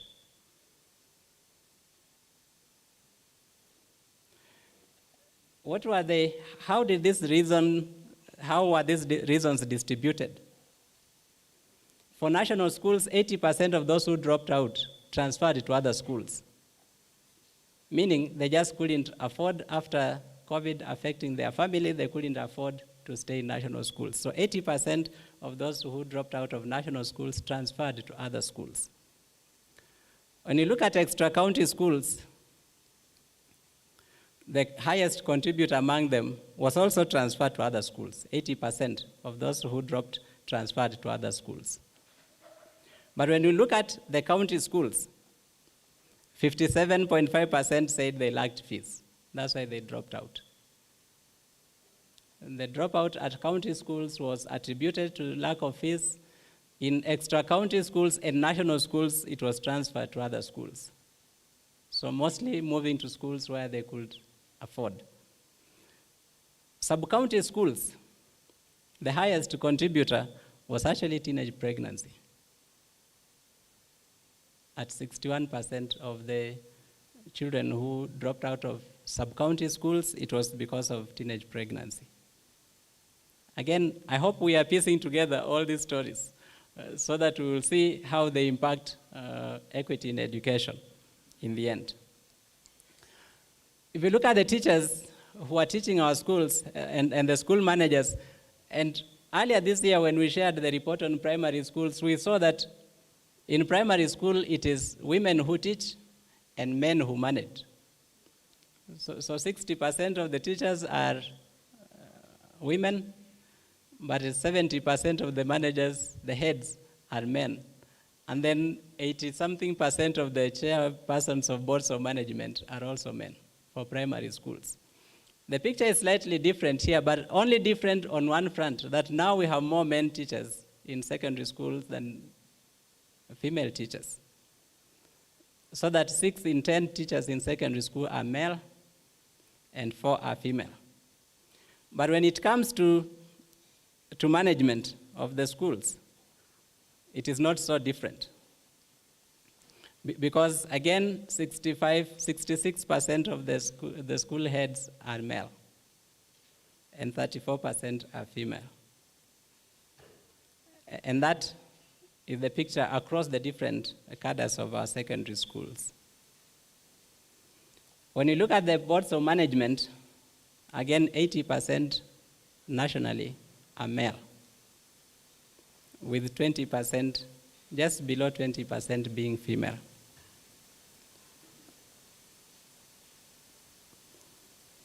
And that has implication that we will see with issues of equity in education.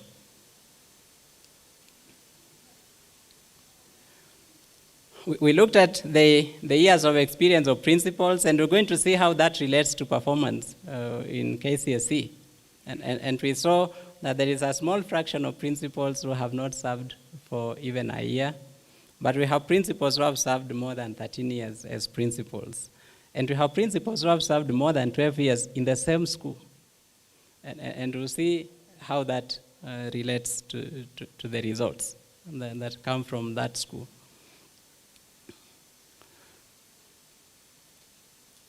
We looked at the distribution of teachers by employment. I already alluded to this earlier. And I said that TSA actually employs, on permanent basis, 73.6% of the teachers, and employs 4.2% of the teachers as interns. And then the remaining 22.2% teachers are employed by parents through the boards of management.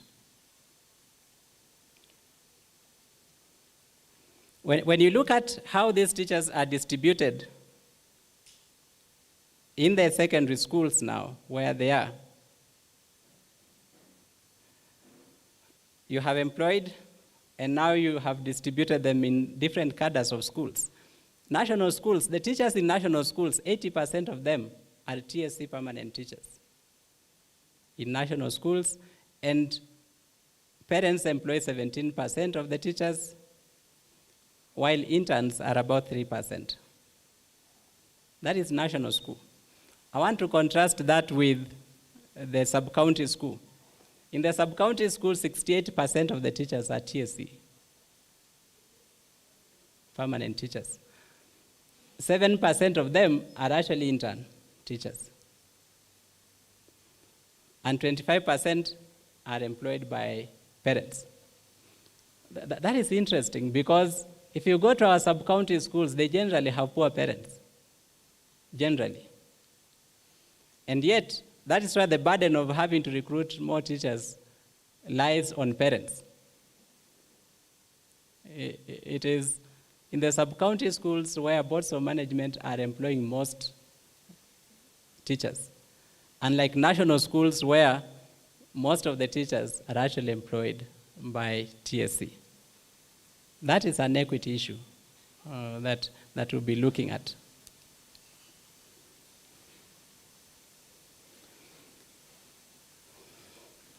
The teachers trained on SNE is small numbers. I will not go to the details, but small numbers of teachers trained in special needs. We looked at teachers absent from school on the day of the visit, some absenteeism.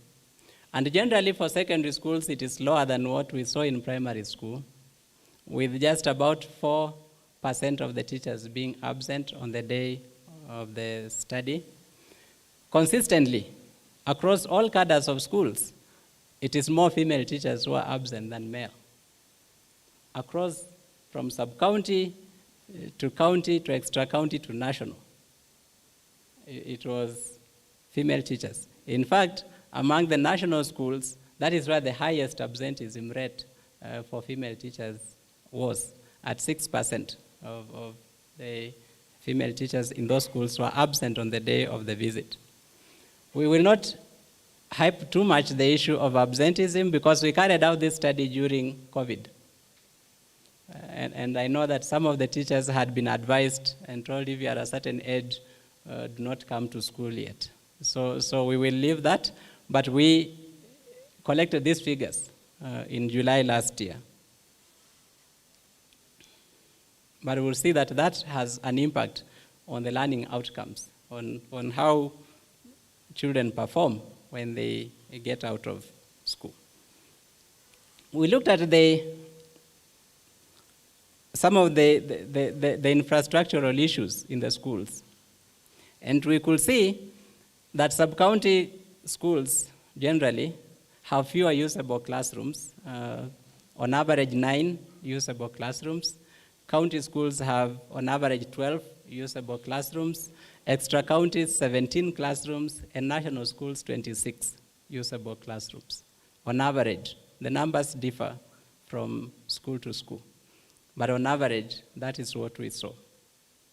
We asked whether these schools had supported learners, provided psychosocial support for learners now that they had come to school after that extended stay away. And we saw again that on this, more boys' schools provided psychosocial support than girls' schools at 78% of the schools. 78% of boys' schools provided psychosocial support compared to girls at 60% of the schools. And I don't know why that is the case. We looked at the schools that had a trained counselor in the school, because this is one of the areas that are totally neglected. A lot of schools don't have anyone who is trained in counseling psychology, and so they rely on a teacher that they feel this one is more approachable by learners to ask them to counsel the learners. They don't have trained counselors. So we asked schools and checked whether they had a trained counselor in the school, and looked at them on the basis of county, extra county, and national as well. And we saw that for the sub-county schools, only about 68% said they had a counselor who is trained. For the national schools, it was 89% of them. But national schools, the girls have about 92% of the schools have a counselor. Again, I want us to pick a certain thread that is in this presentation. National schools for girls are very good schools for girls. You will see that we are going to look at protection from gender-based violence, and you see that they have instituted much more measures there. They will look at return to school after pregnancy, and you see that the rates for girls are much higher for national schools. But overall, the schools are more friendly to boys than girls. However, the national school for girls does better than the national school for boys.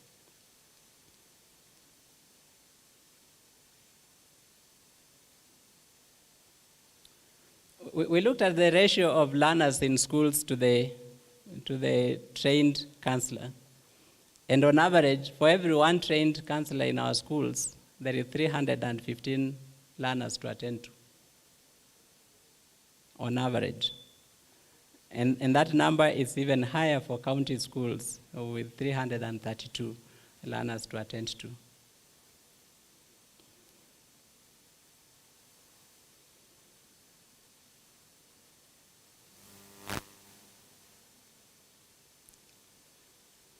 There are a few other things that I want to share for this presentation, but they are in the report you'll be able to look at in detail. I mentioned already about the laboratories. Generally, boys' schools have higher numbers of biology, higher numbers of physics, higher numbers of chemistry laboratories compared to the girls' schools, which may explain the reason why at higher levels of education we have fewer girls in STEM than boys. Because the secondary school system is preparing more boys for STEM than girls, as it stands. We looked at schools that have libraries by category and by gender. And on average, if we look at schools that have a library, just 27%, 28%, 27.7%, so about 28% of the schools have a library nationally. But when we come to the national schools, 87.7% of them have a library. 87.7 for national schools, 74.4 for extra-county schools, 47.7 for county schools, and 21% of the sub-county schools have a library. Now, when I should explain this variation in the averages, we weighted this data so that this data represents the true representation of the schools in the country. And we know that 70% of our secondary schools are actually sub-county. So for that reason, when sub-county schools have very low availability of libraries, they actually pull down the average of the national, because national schools are very small in number. And also generally boys' schools tended to have libraries over girls' schools. We looked at ICT facilities as well, because we know there has been a lot of investment in ICT in the country. And we looked at the number of children sharing a computer by different types of schools. For sub-county, we have 128 children sharing a computer. For county, we have 64, extra-county 45, and national 43. On average, nationally, we have 52 secondary school learners per computer. We looked at the schools that have computer labs. Among sub-county schools, about 26% have computer labs. County schools, 57%. Extra-county schools, 91.9%. And national schools, 97.3% of them have computer labs. We looked at the teachers trained on ICT, and there is no significant difference between the various categories. But on average, about 30.1% are actually trained in computer use. We looked at the schools that are offering computer studies, computer lessons to learners. Among sub-county schools, 20%. Among county schools, 54%. Among extra-county schools, 87%. And among the national schools, 96%. They're offering computer studies to their learners. We also looked at schools that are utilizing ECDE audiovisual learning materials, and there isn't much difference among the different cadres of schools, with 52% of sub-county schools utilizing the material, 54% of county schools, 58% of extra-county, and 64% of national schools utilizing KICD's audiovisual learning materials.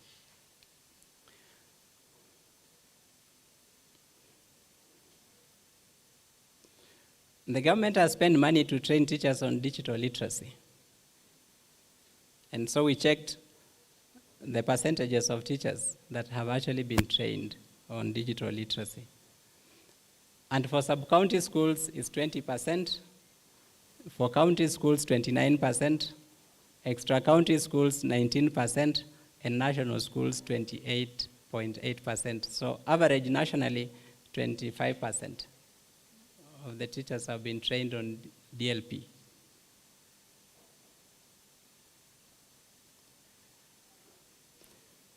Because of COVID, we had schools using online methods to try and reach learners across the country. And we realized that most of them actually used WhatsApp. Or is it WhatsApp? Yeah, they used WhatsApp to reach learners. A majority of them, over 70%. And this was across all levels of schools. They were reaching their learners through WhatsApp. Among the national schools, they also used the online school portal. That was not used by sub-county and county schools to reach learners.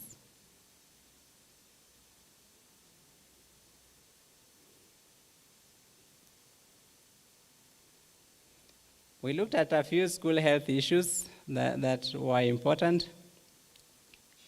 And if you look at the national schools, 8 in 10 have a trained nurse. For extra county, 5 in 10 have a trained nurse.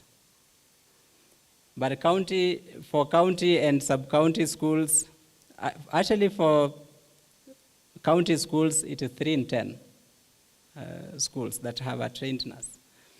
For sub-county schools, 8 in 100 have a trained nurse, meaning that national schools have 10 times as much chance to have a trained nurse as a sub-county school.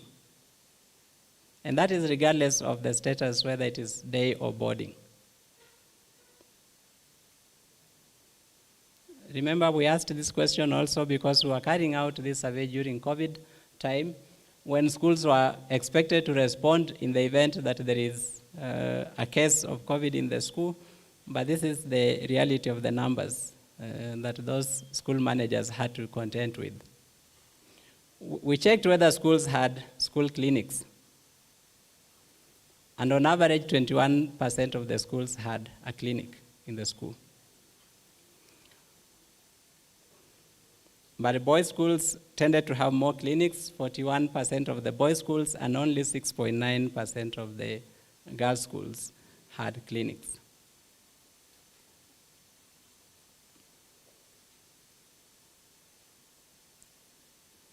We checked about the distribution of sanitary towels in the schools. And again, on average, we had 54% of national schools distributing sanitary towels, 63% of extra county, 57% of county, and 51% of sub-county schools distributing sanitary towels.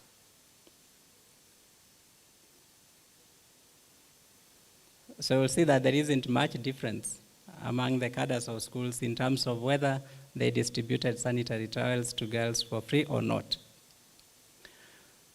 We looked at boarding vis-a-vis day in terms of cases of reported teenage pregnancy. And remember I mentioned earlier when we were looking at the day schools, and I said we are going to come back to it and see how this impacts learning in the country. Among the schools that reported teenage pregnancy, overall we had about 41% of the schools reporting teenage pregnancy. But when we start to break it down, we'll see that among the sub-county schools, day schools, 98% of them reported a case of teenage pregnancy. Day sub-county schools, 98% of them told us they had a case of teenage pregnancy. And boarding sub-county schools had 81.5% cases of teenage cases of reported teenage pregnancy in the school. For the county schools, that rate falls to 53.8 on average, but with boarding schools now reporting slightly higher cases of teenage pregnancy at 54 and day schools 50. For extra county, again the rate changes, that 42% of boarding schools reported a case of teenage pregnancy and 60% of day schools reported teenage pregnancy. So there has been all this discussion also about day school and boarding schools. And we are hoping that this report will contribute to that discussion. So people engage in the discussion with some evidence of what it is that happens in those schools actually. Because most of the time we talk about boarding schools when some boys have burned a classroom and we say, let us burn them because they are breeding indiscipline. But let us look at what learning is happening in day schools and what learning is happening in day schools and boarding schools to inform this discussion. We looked at the cases of teenage mothers who returned to school. And while national schools reported the least cases of teenage mothers, teenage pregnancies, they actually recorded the highest return rate. So that 73% of girls who are reported to have gotten pregnant from national schools returned to school. And for sub-county schools, 48% returned to school. They reported the highest pregnancy rate and the lowest return rate of girls who got pregnant. And that makes sense because return to school is not just a function of the Ministry of Education policy that says, allow the girl back to school. It is a function of what social support structure does the girl have to enable them to go back to school. If you have a baby and you are now the breadwinner, you can't go back to school. But if you are in a family where other people still do the breadwinning and they are able to provide you with childcare support, you can go back to school. So we can see that the girls in the national schools, and generally these are better off families, generally speaking, the return rate was higher than in the sub-county school, where most of the girls actually got pregnant. The return rate was lower. We looked at these schools and asked whether they had put in place measures to support returning teenage mothers to school. And we saw that overall, about 54% of the schools said they had put in place measures to support returning teenage mothers. This rate was much higher for extra-county schools, with 73% of them saying they had put in place measures to support returning mothers. But it was lowest with sub-county schools, with 53% saying they had put in place measures to support returning teenage mothers.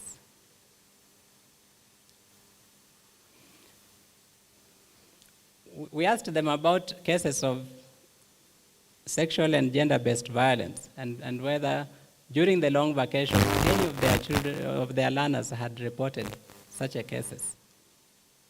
And we saw that for sub-county schools, there was no boy who reported such a case. Now that may be true, or that may have been the case, or that may not have been the case. They just didn't report. Yeah? If you live in a village in Kenya, you will understand why the boys, especially those in our sub-county schools, and these sub-county schools are mostly day, may not be able to report. Because they are learning in the home village, and they know that this story will become a story in the village, and they know that if that happens for the rest of your life, you are stigmatized. So it's possible that sub-county school boys could not report, but not that there was no incident.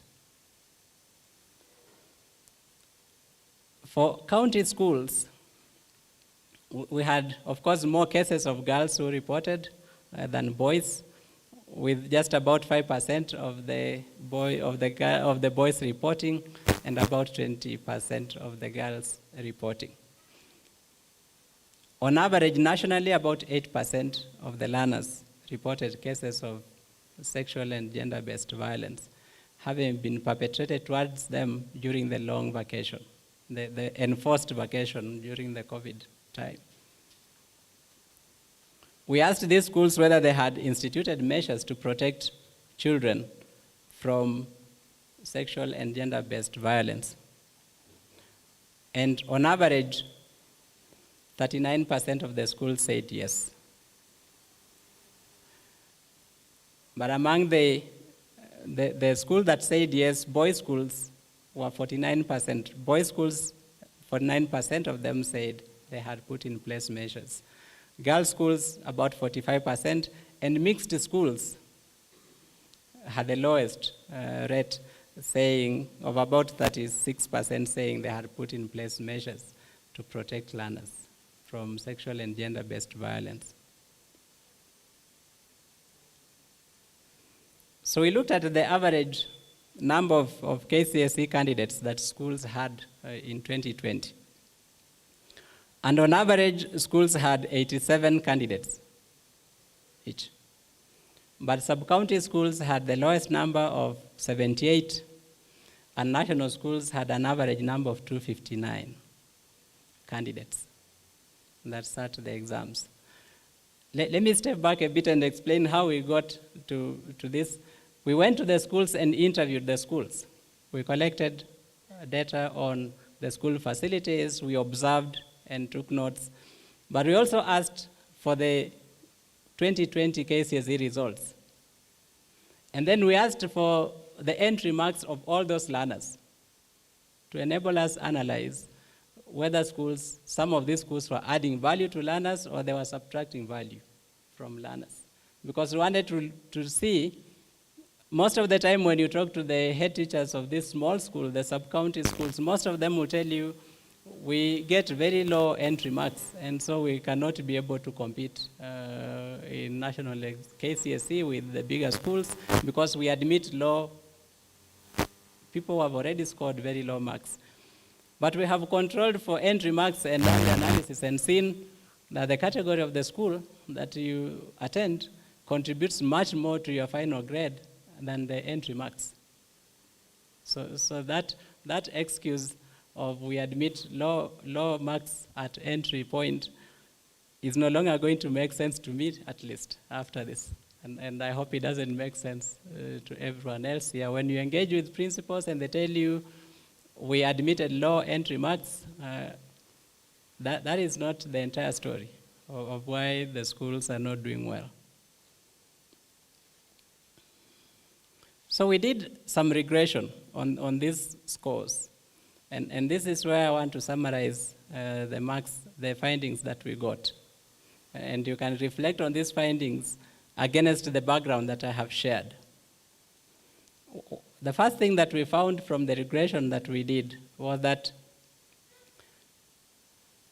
a 1 mark increase in the candidate's entry marks or entry score to Form 1 is only associated with a 0.16 points addition to the candidate's KCSE mean grade.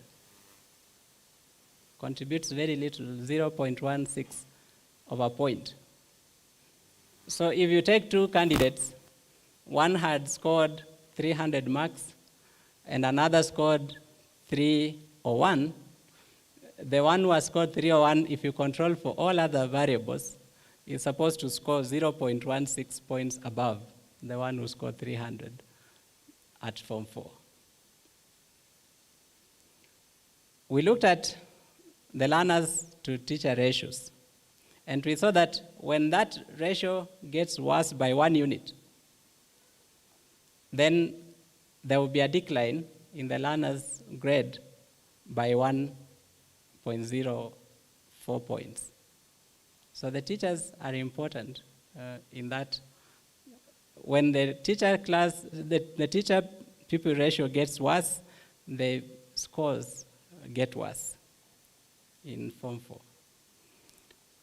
We also noticed that if you attend a county school, attending a county school is actually associated with scoring similar points in KCSE with someone who had the same entry marks and who attended a sub-county school.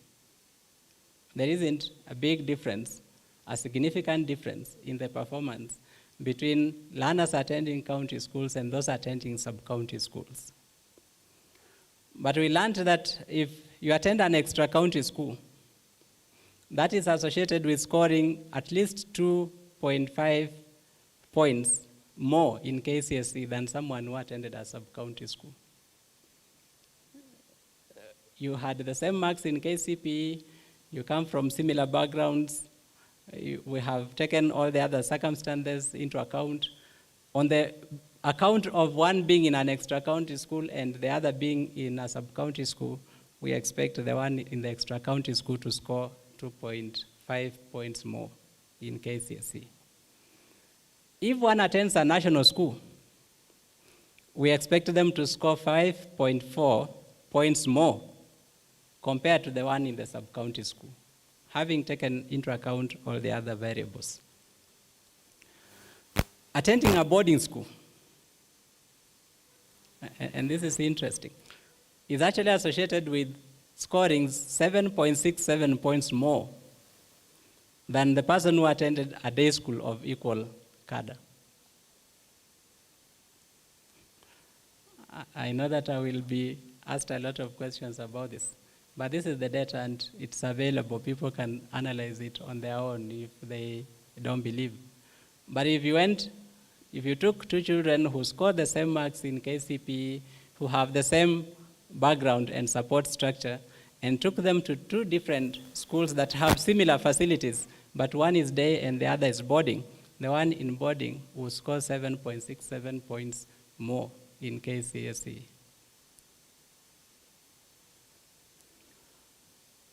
We looked at girls, and for girls, attending a girls' school is associated with scoring 1.19 more marks, more points at KCSE compared to another girl who attended a mixed secondary school. Again, it's unfortunate NEC is not here, but NEC have the richest data on exam matters, and they could take time and go through and see how that compares with what we are saying. If you attend a school that has a library, you also have a chance of scoring 1.67 points more than your colleague who attended a school that does not have a library.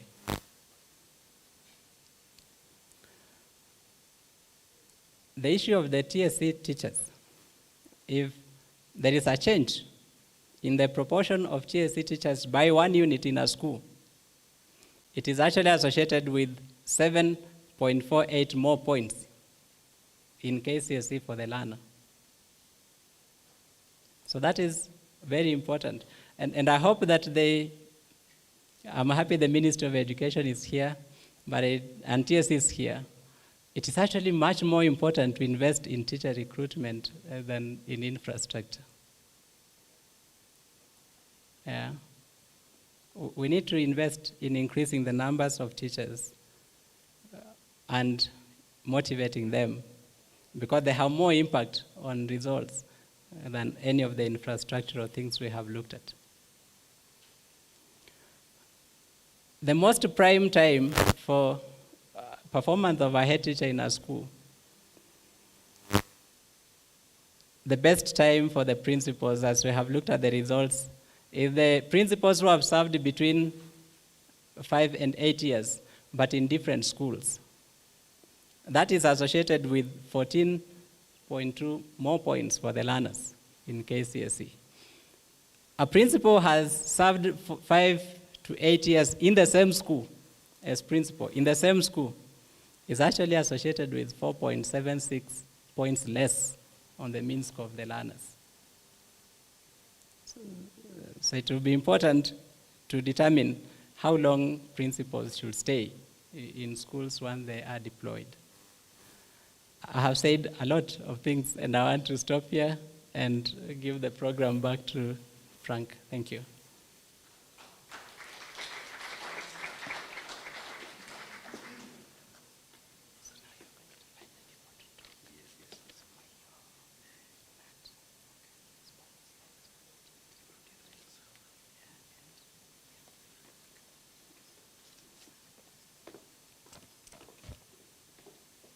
Thank you, Dr. Emmanuel Manyasa. Hey, you talked a lot, and I really enjoyed it because I remember yesterday when I was producing news in our newsroom, in KTN News at 4 p.m., I came across a story from Nyatike constituency where parents were demonstrating in a school called Nyandago. They registered 25 E's in KCSE. So that school, everybody's avoiding it like plague. So you really said it, that what you get in KCSE matters. And actually I agree with you, sir. Thank you very much. Now, let's give him another round of applause to Podali. Now it's that time that actually I was thinking ahead. Now we should now talk. We should have our colleagues in this education space contribute. And before I continue, maybe let me recognize the presence of Hesbon Otieno Nat. Hesbon, you will be speaking after Mr. Mayo, so just be standby. Mr. Mayo, kindly come and be a bit brief. I know you have a lot of notes. And thank you.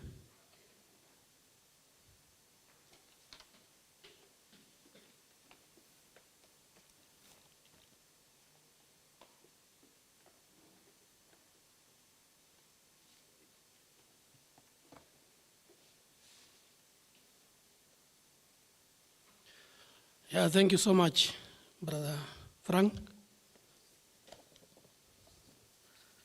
As you said, I'll be very brief. And before I make my remarks, I want to say that my names are Nicholas Mayo. I'm the National Chair, Parents Association. Under the Basic Education Act 2013, Section 55/2, we have about 23,140 so primary schools and 10,240 secondary schools beside ECDE. And in every class, we have a class rep.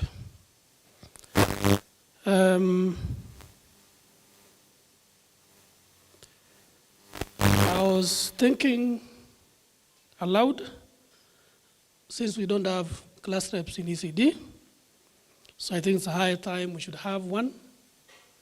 And also in private schools, we don't have school representatives like we do in public schools. So PAL Network, UNICEF, Director, Minister of Education, Mr. Kimondo, NAT representative, Kupet, Kepsha, my friend, Dr. Manyasa from Usawa. Ladies and gentlemen, it is a great pleasure for sure, and I must affirm my pride in being part of this insightful launch. My heartfelt appreciation for the Usawa team for your commitment to ensure this launch happens. I would also like to thank you all, other stakeholders, whom together with Usawa have positively supported an organization this 2021 ECD and Secondary School Assessment Report. Ladies and gentlemen, we are all living in extraordinary times.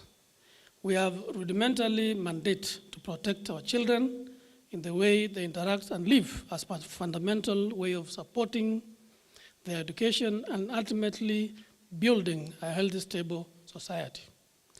As parents, we appreciate the importance of research in providing special insights and generation of evidence on learning outcomes. As such, Usawa Agenda Initiative is paramount to our interest. Over the years, critical assessment of various aspects of our children in schools have enabled significant progress to be made in curriculum development and reform, educating learners with difficulties, understanding their individual differences and preferences, and in adopting methods of instructions to the needs of individual learners. As it may be apparent from the report that has been launched, the importance of parental involvement in the delivery of education cannot be understated. Therefore, their active involvement is elemental towards supporting delivery of educational and overall development. The level of involvement of parents to their children, even before joining schools, is elemental towards determining their academic outcomes. Therefore, it is important that all parents understand the need for proper caregiving even before birth and during early stages of development. As we all would expect, enhancing the outcomes of quality education from ECDE onwards is well beyond just taking our children to school and leaving them with our teachers. As the parents' fraternity, we are committed to giving our children the best as part of the holistic support system to enhance growth, development, learning of our children. Ladies and gentlemen, some of the areas that we are focusing on in alleviating the challenges affecting our children include: 1, physical and emotional health safety. We heard from the report that 12% of our children in ECD don't have access to playground. 29% use pit latrines. So as a parent, we are concerned about their safety. Number 2, sense of belonging, correctness, and support. 3, academic parental engagement. I'm happy that 77% of our ECD learners, especially the young ones, their parents engage with them during their homework. 4, supporting social and emotional growth for students. 5, understanding the needs of learners across various age spectrum and giving them the support they need. Mental health, guidance and counseling, and also career guidance is very important. As an association, we are in the progress of engaging various stakeholders in delivering of basic education to support the holistic approach to deliver of quality education and learning. As a parents' fraternity, we appreciate the eminent commission that God gave us to raise our children uprightly with dedication and diligence, imparting all the good values that we can master and guiding them in the dignity and honor to achieve their best in this world. Therefore, as parents, providing sufficient support for education to our children is a responsibility we take seriously. Besides the conventional public and private schooling system, our members are increasingly appreciating the need of increased attachment through engaging the learners so as to actively provide and intervene at the earliest opportunity to support their progression. Together with various stakeholders, we are in the process of developing and cascading the parental empowerment and engagement and national parents program, both of which offers evidence-based parenting guidelines to assist parents and caregivers cope with the increasing challenges contemporary parenting, that is contemporary parenting. Some of the direct benefits that come with these interventions is that they will be able to assist parents to, 1, be actively engaged in the daily activities of their children in school. 2, demonstrate to their children that education is fun. 3, create strong bonds with their children.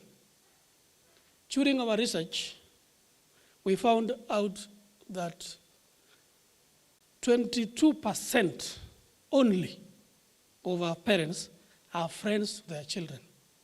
78 of them are not. I being one of them. And you also. Because 78 is a big number. So we should try and be friends to our children. We should create friendship. Number 4, adopt teaching methods best suiting how their children run. 5, spend extra time with their children on difficult concepts and move ahead after children master a subject or concept. 6, create a flexible schedule for children with special needs. Many parents hide children with special needs, only to be told by a neighbor. And education in Kenya caters for everybody, even for special needs.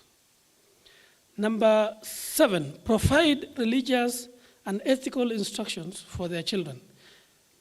8, shelter children from school violence, drugs, and other negative behaviors children in public schools frequently encounter. Number 9, provide their children with personal interaction that teachers in large classrooms are not able to provide. Many parents think that when your child, you drop him in school, or he goes to school, then that is it. No. You have some part to play as a parent. If you don't, somebody else will do it in the wrong way. Number 10, spend extra time helping your children develop any special talents they possess, including musical, athletics. That is the spirit of CBC. And the principle of CPC is parental empowerment and engagement. Number 11, discuss controversial topics at their discretion with their children. Number 12, enjoy spending more time with your children. I'm happy that if you compare Kenyans and the neighbors, many parents in Kenya spend more time when they have holidays with their children. But when we visited Tanzania, it is the opposite. Parents go their way and children are left behind on their own. So we are better off as Kenyans. Finally, we should assist our children during adolescence and other trying times. From the report from sub-county boarding schools, we were told by Dr. Manyasa that 81% were involved in teenage pregnancy. And 17% in day schools. So I was wondering, these ones, 81% are in boarding. But when we were monitoring exams, when we engaged with the learners and the girls around in the school, we were told, wale wasichana ambaye tunawaita wajuaji, hawa hawawezi pata mimba. But the innocent girls are the ones who always get pregnant. Why? Because these are the ones who know how to use their way out. I have heard my grandmother talking to my girls, and I heard her telling them, I'm telling you a secret. And I want to share with everybody here as a parent. And the secret is, don't ever smile with any boy. Don't ever smile. Wear a stone face. If you spend 2 minutes, 5 minutes with him, always remember to wear a stone face. That boy will run away from you. If you make a mistake and try smiling, that is the first day he'll be following you. And if anybody follows you up, at the end of one week, 2 weeks, or even 1 month, he will catch up with you. So the best thing for you is wear a stone face, and the boy will run away, and you'll be free. So I have heard my grandmother telling my young girls, and I think that's the best way to shield our children from the adolescence age. So as I finish, I want to say that as time is not on my side, I do not wish to speculate into the content of the report because we've been given by our chairman. And we are looking forward to partner with USAWA agenda and other like-minded entities in alleviating the gaps identified in the research report by optimizing any opportunities within our reach. Finally, in Parents Association, we are leading in this path of nurturing our next generation by working closely with the relevant stakeholders, both government and national agencies. This forum is a resounding reaffirmation that we are on the right track. Thank you very much. I think on a light note, I want to say that I am of the opinion that ECDE teachers should be paid according to SRC. Why is it that all the time we say ECDE teachers are undermined, underpaid? Why should they? They're all Kenyans and they're citizens. They should be paid under SRC. That is my opinion. Thank you very much. Thank you very much, my brother, Chairman, Kenya Parents Association. And thank you for pointing out the issue of SNE, special needs education. And that reminds me that we have a brother here who should be following after Mr. Otieno speaks. You'll be following. So, Mr. Otieno, kindly come forward. And even as you come, you should think about the findings by USAWA about female teachers being the most absentees, about 6%. What is going on? Thank you.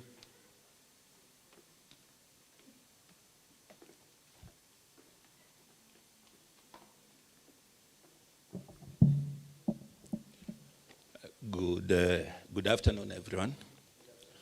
Yeah, I am Hesbon Otieno, Deputy Secretary General, Kenya National Union of Teachers. I received greetings from the Kenya National Union of Teachers. We are happy to come and participate in this forum and listen to the findings. I'm happy, my brother Manyasa, for the invite that you have given us through USAWA Foundation. And we have listened very keenly on the two presentations, one on ECDE and the secondary school one. I want to revisit a bit the issue of the ECDE finding. And I've even had my brother from the Parents Association also visiting.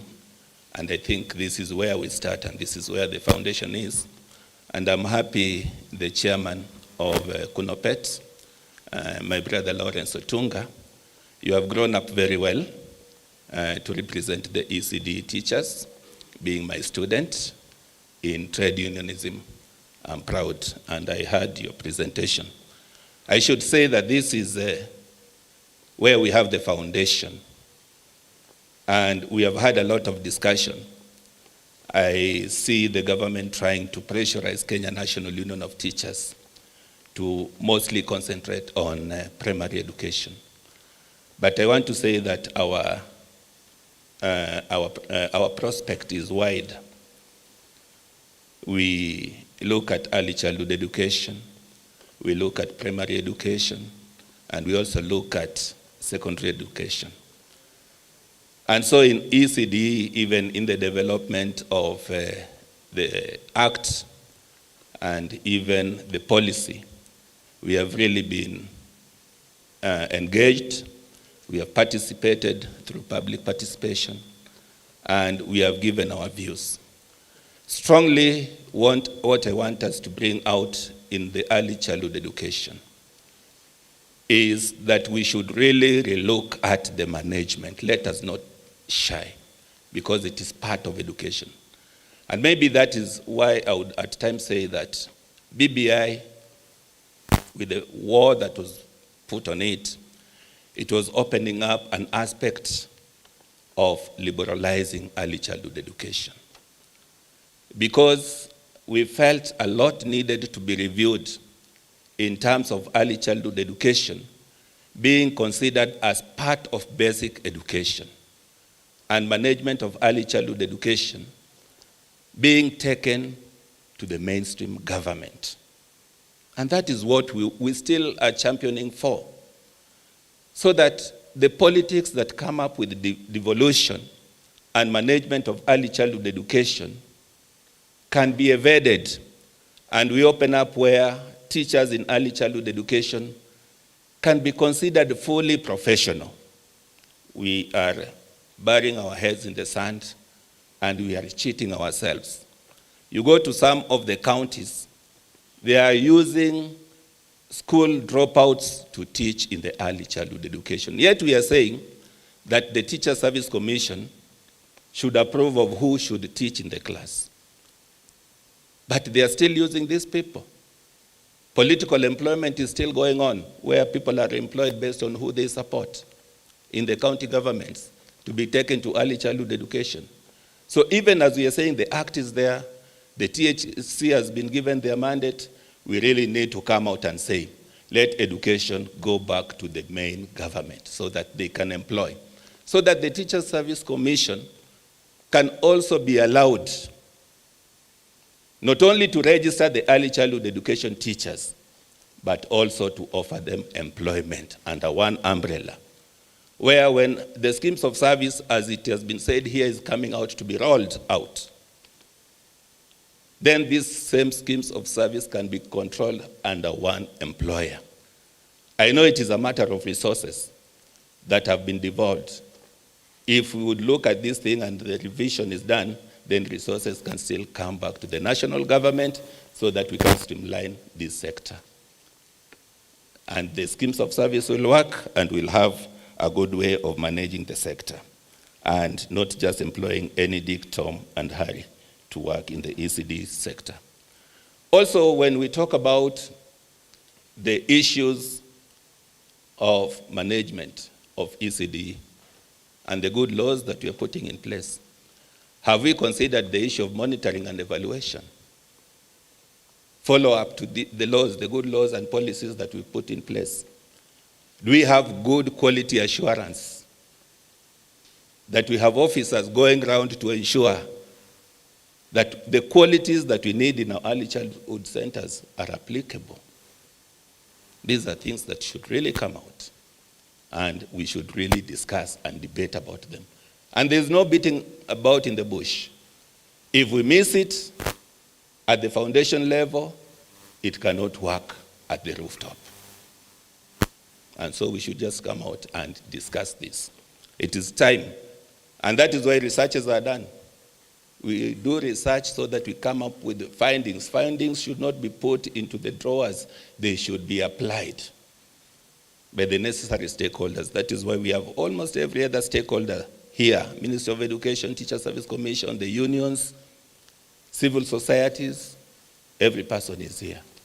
So we should discuss this boldly. When I come to secondary school, the findings are very good. In fact, I've heard Brother Manyasa doing the presentation, and I've seen the real things and the real gaps. I'll talk about where we're talking about 100% transition. Brother Manyasa, it is a big problem. We want 100% transition. Even as I'm sitting where I'm sitting, some people think that I'm in the Ministry of Education and I can give Form 1 spaces. I don't have them. I'm in the union. But they are saying, Mr. Otieno, kindly help me get this school. Help me get that school. Then I'm asking myself, Minister of Education, why should we subject parents to choose 7 schools when they are doing the national, that secondary school choices? And when they choose 7 schools, the parents do not, or the students do not get any of those schools, and you take them to the schools they do not choose. Does it make sense? And that is the problem. That is why parents are running everywhere, looking for who is to help. There were reasons why those parents, those students or children were selecting the particular schools they were selecting. Why give them schools they did not do what? Select. And that is what is causing the problems now. Then why subject us to the selection of schools? We should then leave it to the ministry to decide where the students will do what? Will move to. So these are issues that we should really discuss and talk about. And that is the issues the parents are getting themselves into up to now. I'm happy that we've even discussed the issue of principals overstaying in a school. That is when we make the principals on the what? The schools. Me, I know if you have a good strategic plan, if you cannot implement it in 5 years, you'll not implement it in 10, 20 years. So you need to get a new environment. Go and apply your strategic plan elsewhere. Finally, to Teacher Service Commission, even the policy of delocalization. I've looked at the outcome, the results of exams. I've not seen where the policy of delocalization, posting teachers far away from their families, how it has helped schools. In fact, in the union, we are going to commission a research on that policy and find how it is benefiting the education sector. Let us all as stakeholders look at what is of benefit to our teachers, to our children, to our parents, which is cost effective. And that is the only way to go in the education sector. Thank you.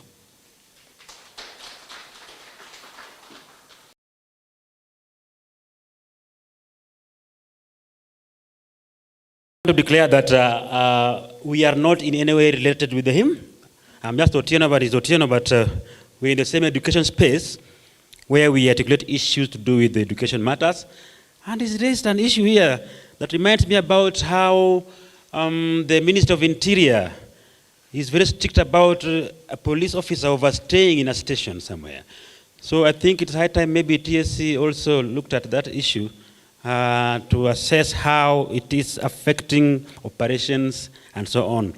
A principal overstaying somewhere for maybe over 20, 15 years is terrible. So my brother from SNE, kindly come over and introduce yourself and share with us what your insights are regarding the issues being raised here today with the specific reference to SNE, Special Needs Education. Karim.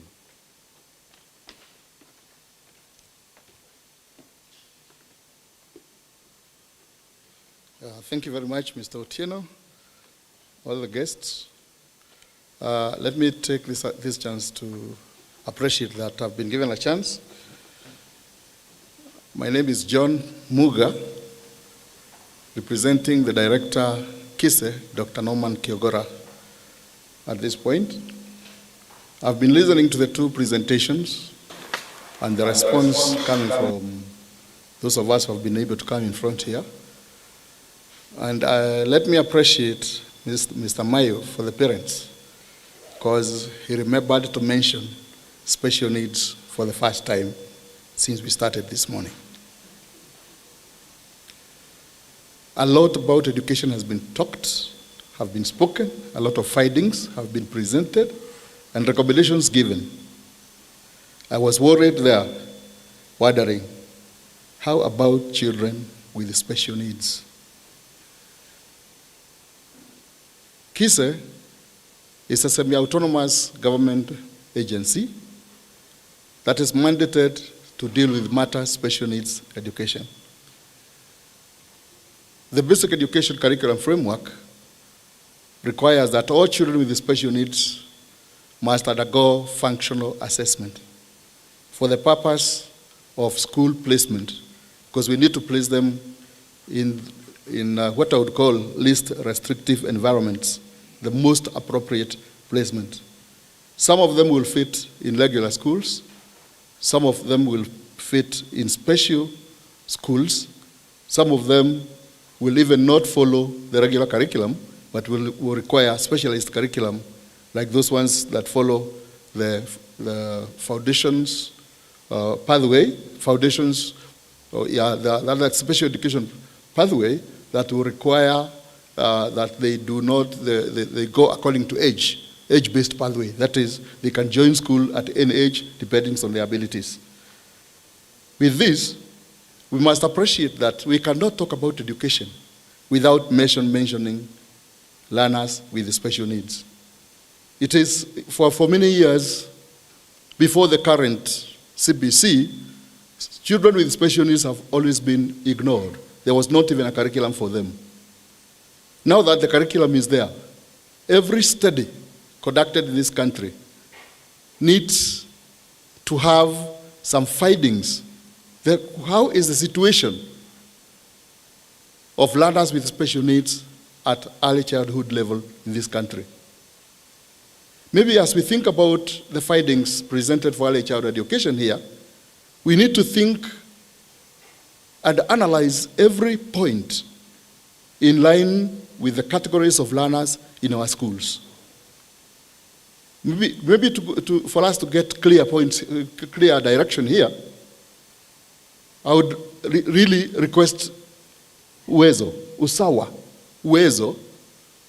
and this very important term, usawa, to think about learners with special needs and maybe conduct another study so that we can establish the situation of our children with special needs in this country. The findings will be able to give direction to the stakeholders in ways of intervening to make sure that every learner is able to achieve or to acquire or to receive equitable education. Because we are saying equitable education for all children. So if we leave out some of these children, then it means there is still a gap. And now in the 20th century, we may not be able to afford talking about just one category of learners. All children must be brought on board. We have these children in our homes. If not in our homes, they are in our estates. We are interacting with them on a daily basis, and therefore we must think along the path that carries all individuals with and without disabilities. When we come to secondary schools, I was looking at the facilities, the areas that need intervention, and I really appreciate because it was very analytical. It was very critical on specific areas. Now, for example, when we think about sciences, in schools for learners with special needs, like a school for the blind, when we talk of science, how are these children taking science? We look at gender. We look at boys' schools have this percentage in terms of science. The girls' schools have this. How about children with special needs? What interventions do we need to bring on board so that these learners can learn science, can learn physics, can do mathematics like every other child, understanding that they are experiencing completely different challenges? It is therefore important for us, at all times as we carry out every aspect of study, we think about all children at all times that we can guide this country. We can guide our ministry to come up with the policies that will incorporate all kinds of children that we have in the country. Thank you very much.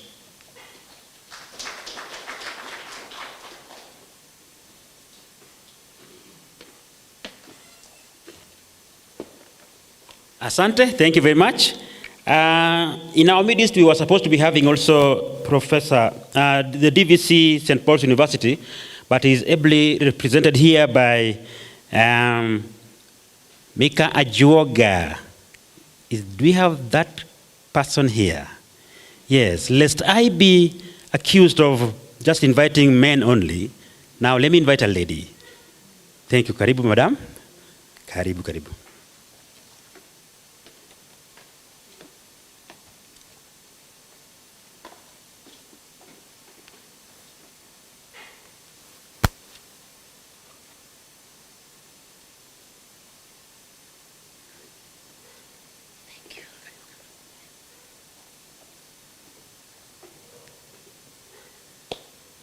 Good afternoon. The Master of Ceremony, all protocols observed.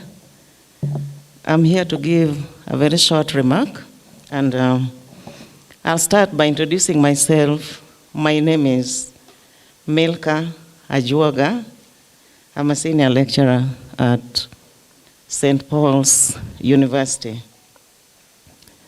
I'm going to give a brief about who I am and what I do. I'm a trainer of teachers, and this is a job I've done since 1997. I started from Bondo Teachers College and now I'm at St. Paul's University. So at the university, I'm a trainer of ECDE teachers.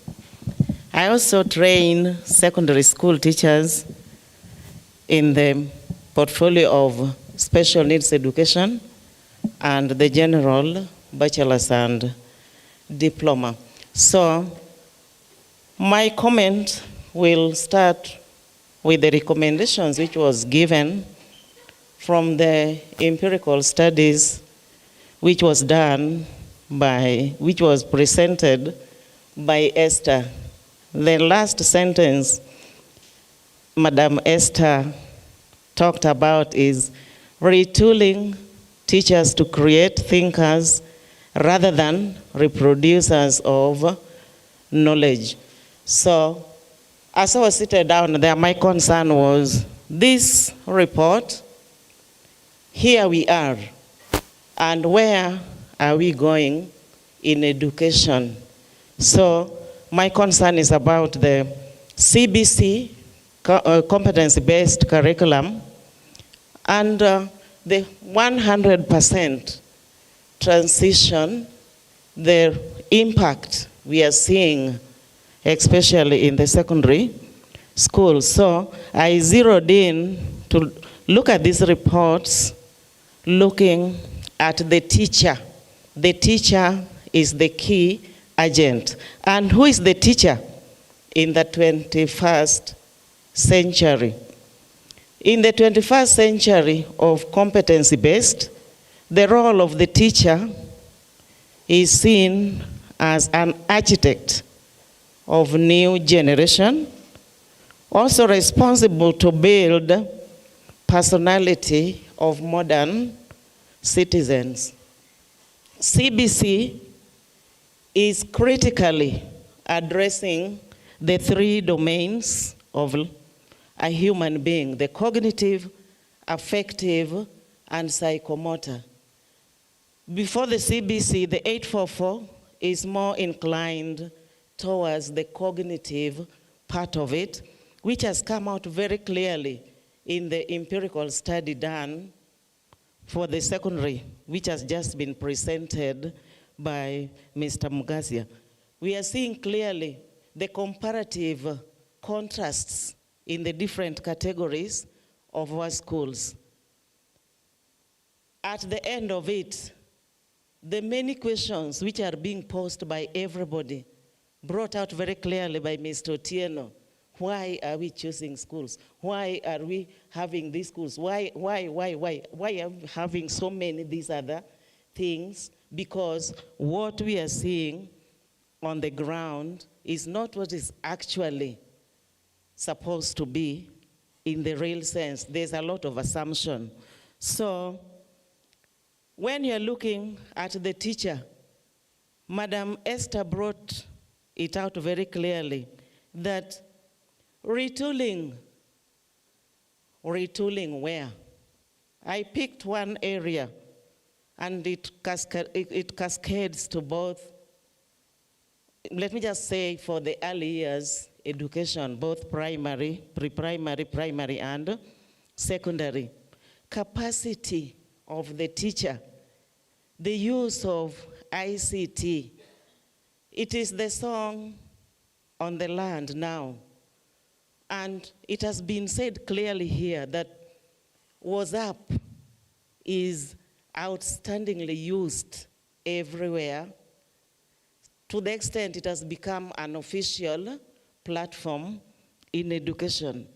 The big question is, teacher being the key agent, how are they endowed in the use of ICT? And the empirical study showed us that in the ECDE, 65% is being done by private, meaning the higher bulk of ECD is managed by the private sector. Who is the private sector? This is somebody who is doing business. We should not pretend.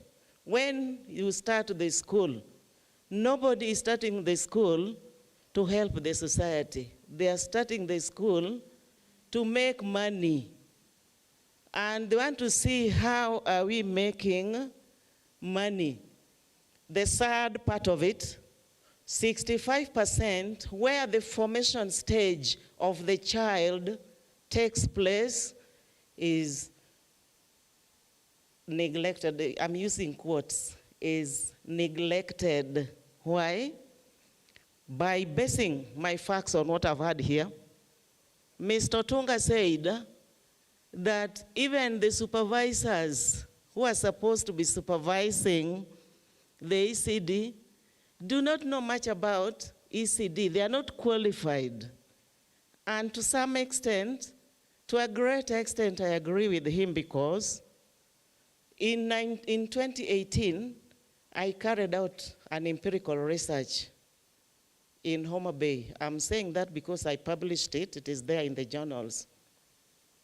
What did I find out?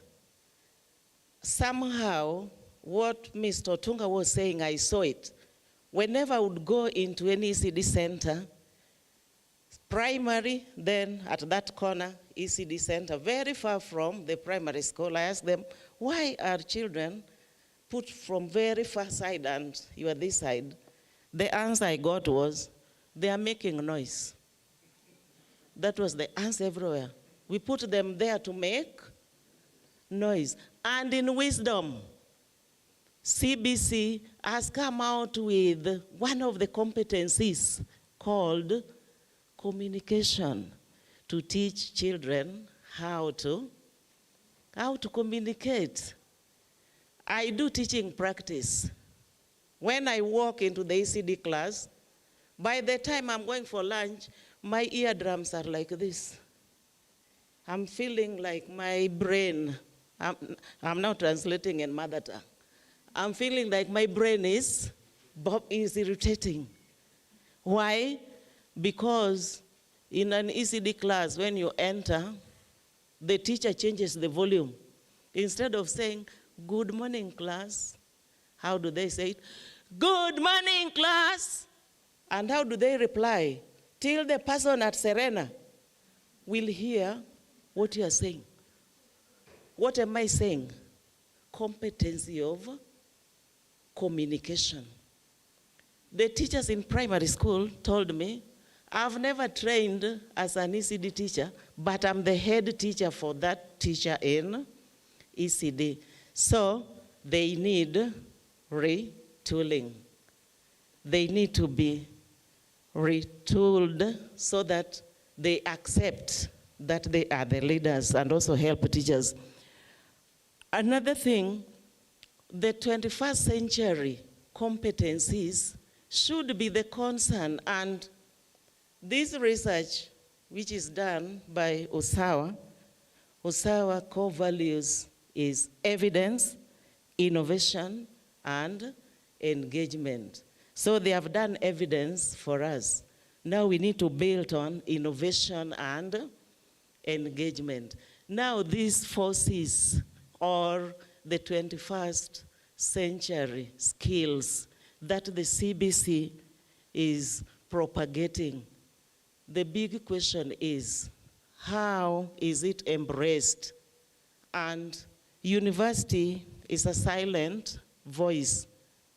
Even as we are talking here, university is very silent, but I would like to ring a bell that university is training teachers who are going to the field.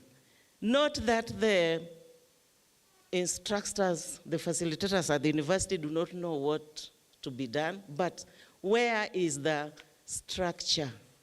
How do we come in? There is this issue of evolutions which has come up with CBC, whereby instructional learning objectives now is referred to as learning outcomes. Tying it with assessment, we are training teachers who go out there in the field. How are they going to do it?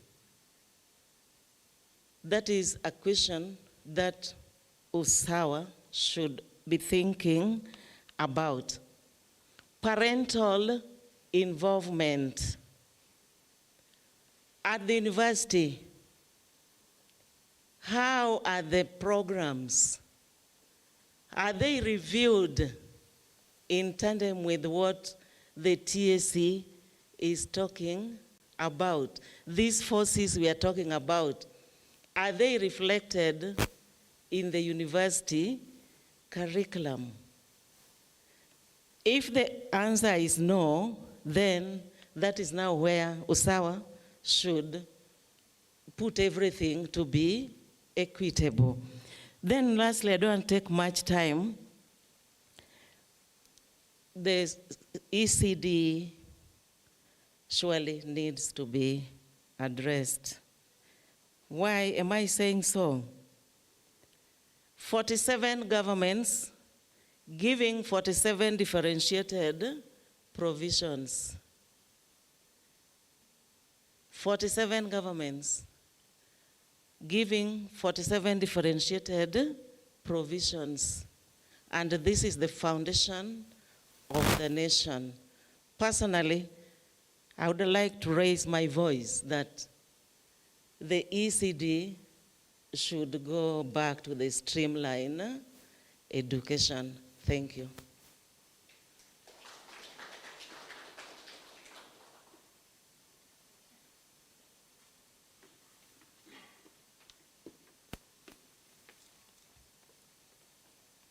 Asante sana Daktari Milka Ajuoga.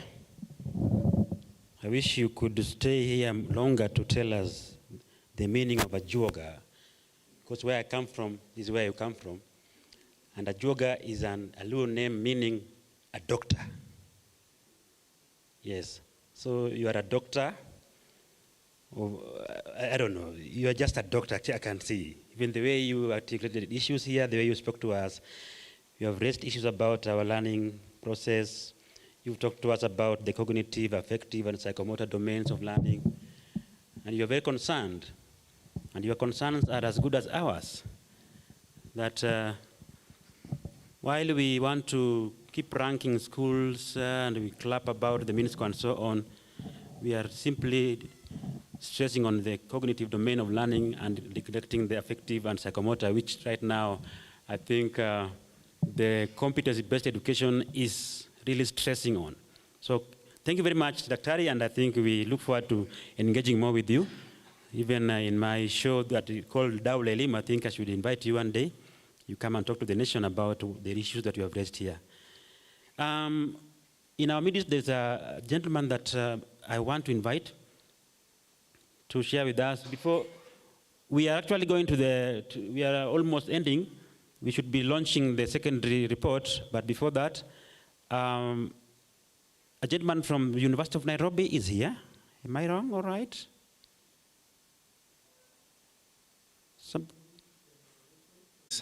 Ceremony.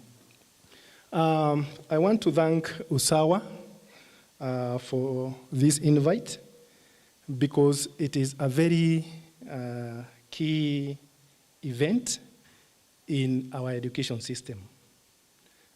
We have had many speakers, and we can see what is coming from the research that USAWA has done. So thank you so much, USAWA, for inviting the Directorate of University Education, and it's because you believe that we are also stakeholders in this particular education system.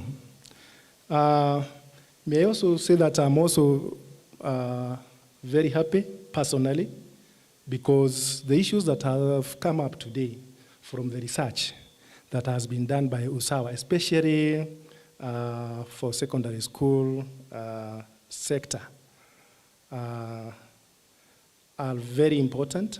I have personally also done some research in secondary schools, and I want to say that some of the variables that Dr. Manyasa alluded to are resonating very well with what personally I have also found, And I believe if corrective measures are taken from the findings or the recommendations that have been cited here, I think we shall be moving in the right direction. Having said that, allow me to say this. One, research is the foundation of any meaningful investment, and especially in education.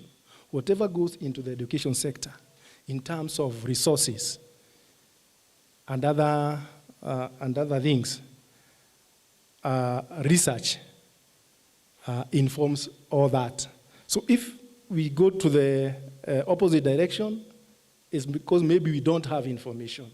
If we go towards the right direction, it's because we have a basis for doing that.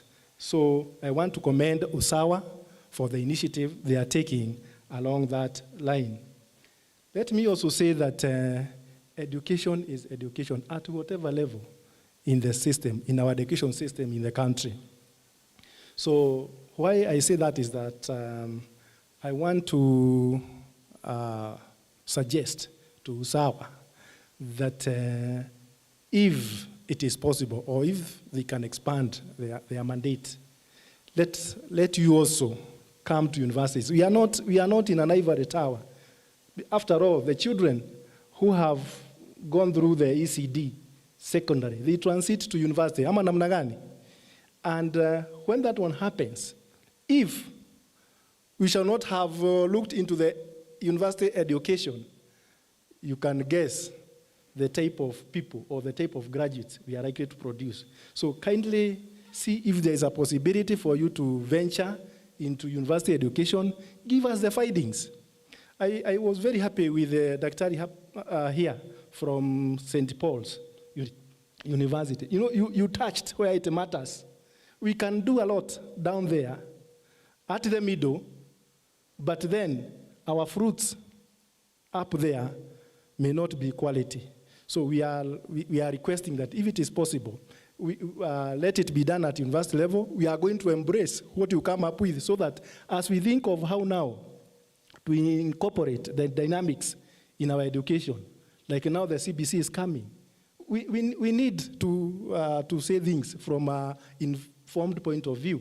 So kindly consider that, and we shall also appreciate, because we also want good fruits up there, quality graduates who are also going to be to fit into our different parts or sectors of our economy. I know maybe there could be that notion that research universities are just out there for research. Okay, research is one of the aspects. But I want to tell you that research is never final. You realize that I'll do research on this particular aspect, but there is something that I'll have left out. So if you come in and exhaust on that part, come out with findings, it still adds to what we may want our education system to look like. I wanted to say that what you have done, especially now at ECDE and secondary school, if corrective measures are taken along the findings of the recommendations that have been seen here today, I'm telling you, this one will translate to very good graduates at university level. So keep it up, think of university education level, and I think now we shall have said that our cycle is complete. With those few remarks, I want to say thank you for the invite. God bless you.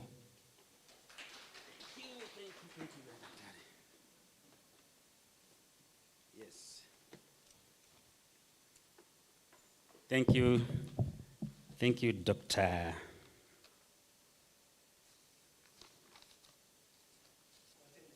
Dr. Watene, from the Directorate of University Education, Ministry of Education. Thanks a lot for whatever you have shared with us. Now it has reached that time that we wanted to have the final, how do we call it? We are going to launch the report, secondary report, and I want the following in front. Can I have Dr. Manyasa, our our host, UNICEF. Let me have somebody from UNICEF. UNICEF. They have gone.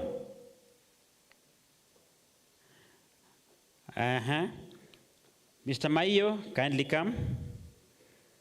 KICD. Yeah, KICD was here. Yes, KICD. When a guest of honor, kindly come. Good job. Madam Margaret Wawira from Raleigh. Thank you. UNICEF hawako? Now that UNICEF is not there, I will nominate Dr. Juoga to join them. Dr. Juoga from St. Paul's University. Thank you.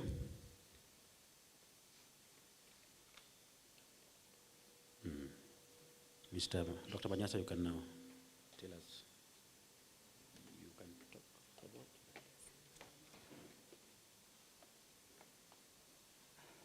Thank you. We have managed to get just 5 copies to launch.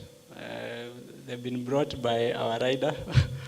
The other copies will come and we will share them. But we are also going to share the link. We just put the 2 reports online right now so that you can be able to download them, those who want to read in soft copy. I want to make an appeal. I know we have taken long. Please, there is lunch for every one of us, and we don't want it to go to waste. We are in a country where not every Kenyan is getting enough food. We don't want to throw anything that is cooked. So kindly just hold after this. Lunch is already prepared. And it was for more than the number that is here, so we don't want to waste any food. Thank you. So the chief guest will do this again his own way. We will witness. Yes. Let me make one comment. Yeah, as we launched the secondary school findings, when the presenter was making his presentations, he talked of the nature of grades and the nature of schools. I want to say here that other than the school itself, also the attitude matters a lot. You can find somebody going to that county school, no, sub-county school, but the attitude that one has will make that child excel. The person talking to you went to a day school, did not have shoes. He got his first shoe when he was joining Form 5.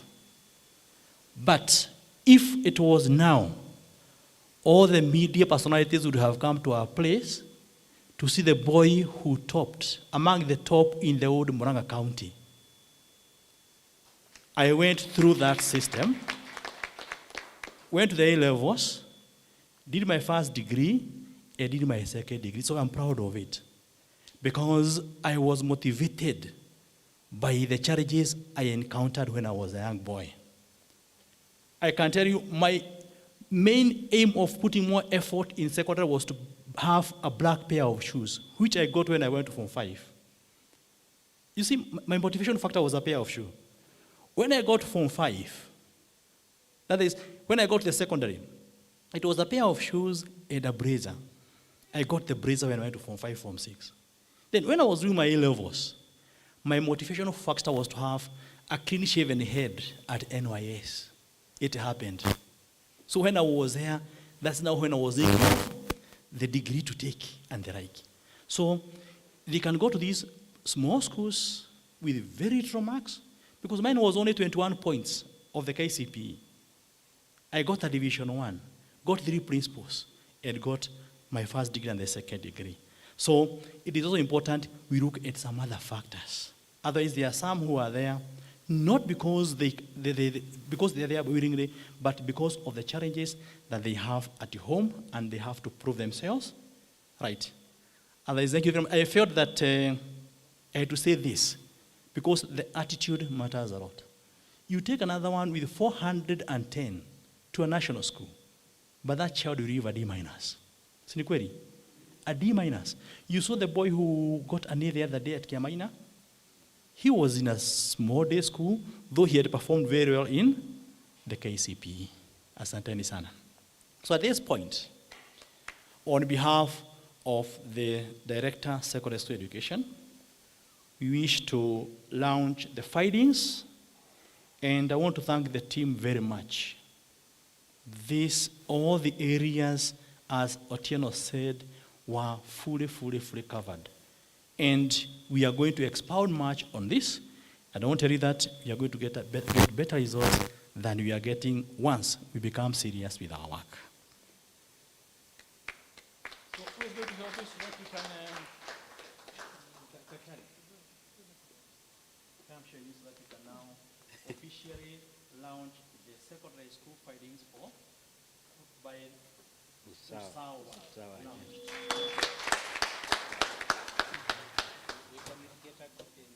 Asante sana. That was wonderful. So, yes, they can pose for a photo there with the copies. Yeah, that is good work. Some good work there. Yes. Thank you very much. Asanteni sana.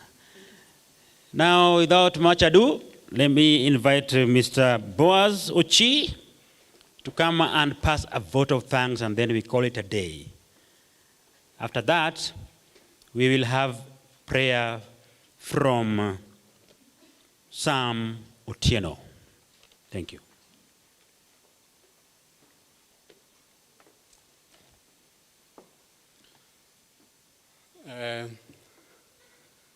My name is Boaz.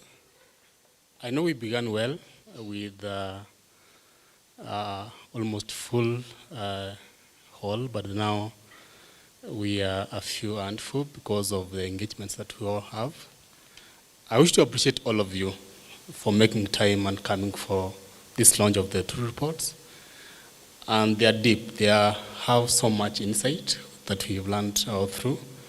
And I wish you to continue the discussion of the findings, not on our socials only, but in your organizations. Let's ensure that we pick some items that can enrich and influence policy at our levels of engagement. To all of you now, I wish to thank you again and welcome you for lunch. And before that, I can ask Sam to come and we finish for the word of prayer. Thanks.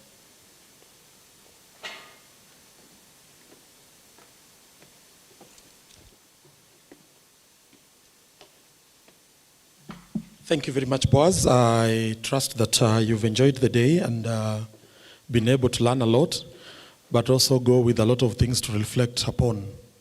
So we hope that this conversation can continue. Let us pray. Our God, we want to thank you for today. Thank you for this opportunity that you gave us today. We want to thank you even for the invitation from the Usawa agenda and the good work they have done. And how we just want to pray that the discussions and the deliberations that have begun here would continue to the benefit of our education system and for our children. We thank you for having been with us since we began in the morning. And even now, as we want to leave, we ask that you may be with us, bless each one of us, and most importantly, help us to be able to make sense of these findings and be able to apply and use them. And even for the food that you've given us, we ask that you bless it before we take it. In Jesus' name, amen. Thank you.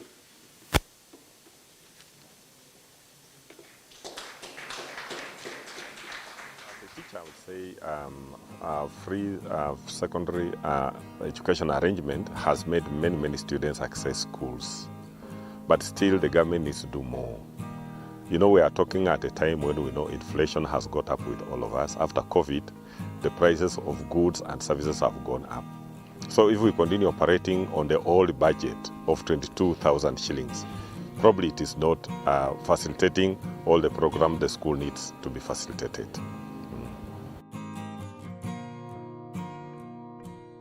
Upande wangu imenisaidia, kuna some percentage ambayo imenisaidia. Kwa sababu akisema free secondary education, wazazi wengine walikuwa wanaelewa kuwa free secondary education watakuwa wanapeleka mtoto shuleni na serikali inalipia pesa. Lakini kwa sasa kuna some percentage ambao wangu na serikali inalipa na kuna ingine mzazi anafaa lipe. Na kwa ile ambao mzazi anafaa lipe, tena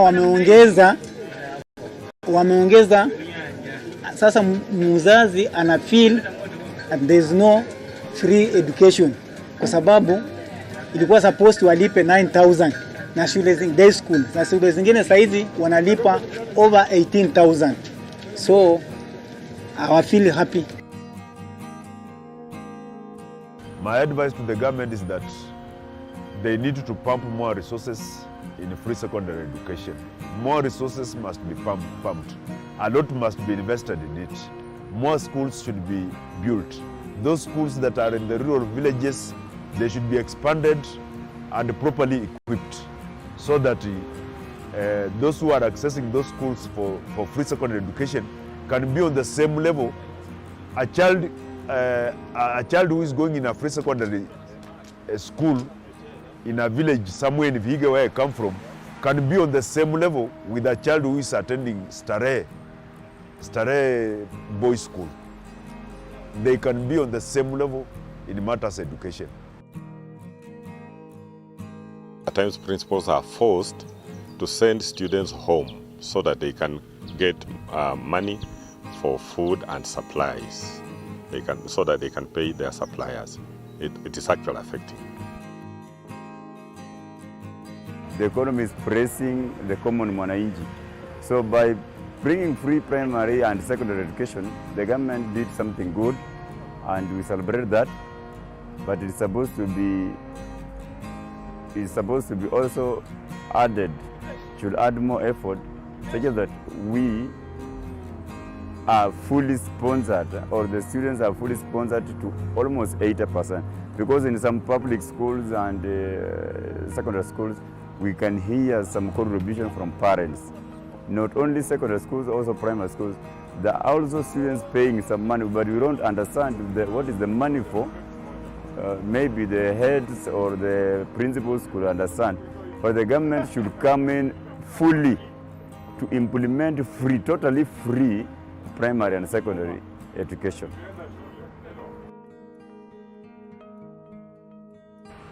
What I would advise the government is, first, the funding should be increased. Because if you look at many secondary schools, especially in those marginalized areas, they should look at which area the secondary school is and try and balance the equation.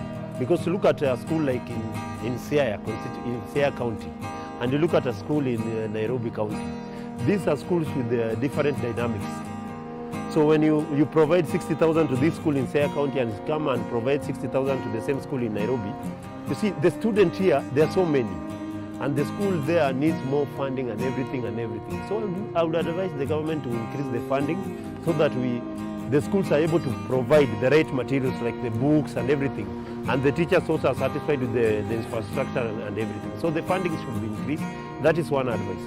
The second advice to the government, they should make sure that the fundings are used in the right way. Because when you give money to the principals, now they are under control. The board will look at how it is used. But you will find that now the head teachers and the people in charge they come up with many ways of getting funding from the parents. Like they are telling them, you have to pay for tuition, you have to do this, you have to buy books. Meanwhile, the government has provided for that. So they should look on how the funds are used. Hapo serikali imesaidia wazazi wote Kenya mzima upande wa secondary education, kwa sababu kuna hapo waliongea na wakasema percentage fulani watakuwa wanasaidia msasi upande wa school fees. Sasa wazazi wa feel pinch sana wakisalipa school fees, shule inakata ile ya government free education inatolewa kwa full school fees. Kama ni 50,000 wanatoa around 20 something, alafu mzazi analipa kama 35,000. Kwa hivyo jambo gumu tu percentage mimi ningeomba ingeongezwa, kwa vile serikali inajua kuna ugumu wa maisha, economy imeanguka, wazazi bado wako tu kama hakuna free education kwa secondary school. And when you look at the government will start telling people ya kwamba because of COVID-19 pandemic, tunataka wazazi, tungependa wazazi wajaribu kusaidia serikali mambo kama hiyo, na tukikuja kwa ground wanaambia wazazi kwamba watoto wenu watasoma bure, mtupatie nafasi. So maongezi ile kufanya. Mimi kama mzazi mmoja wa wazazi, huwa delay ikiwa huwa zinaathiri kabisa, kwa sababu kuna walimu wengine, principal, head teachers, kuna wengine ambao waelewi, au understand, kwa sababu wakiona ati hizo pesa zimedelay na wanaanza kufukuza watoto ambao hawajakamilisha karo, so wana take that advantage. Na hii ndio opinion yangu kwa upande wa serikali. Vile walisema ati ni free education, hizo pesa zitolewe mapema before shule zifunguliwe, ili watoto wakienda shuleni wapate kama hizo pesa ziko already, hata kama hawajalipa wanaanzia kwa hizo. Mambo ya delay wazazi hawajui sana. Ni headmaster pekee ndio anajua kama government ijaremit pesa kwa shule. Na headmaster pia hawajulishi wazazi. Headmaster wanaumia tu wenyewe, wanatafuta njia ya kurun schools. Hata kama kuna delay au hawana delay, hawajulisangi wazazi ati tumekuwa na delay. Lakini jambo ningesihi tu government iwe mstari wa mbele, kuona ya kwamba kama inataka watoto wasome vizuri na wafaulu, wao wakituma pesa ya free education kwa kila shule mapema iwezekanavyo, hata kabla shule hasijafunguliwa. To some extent, but I must say there are quite a number of children who are not in school.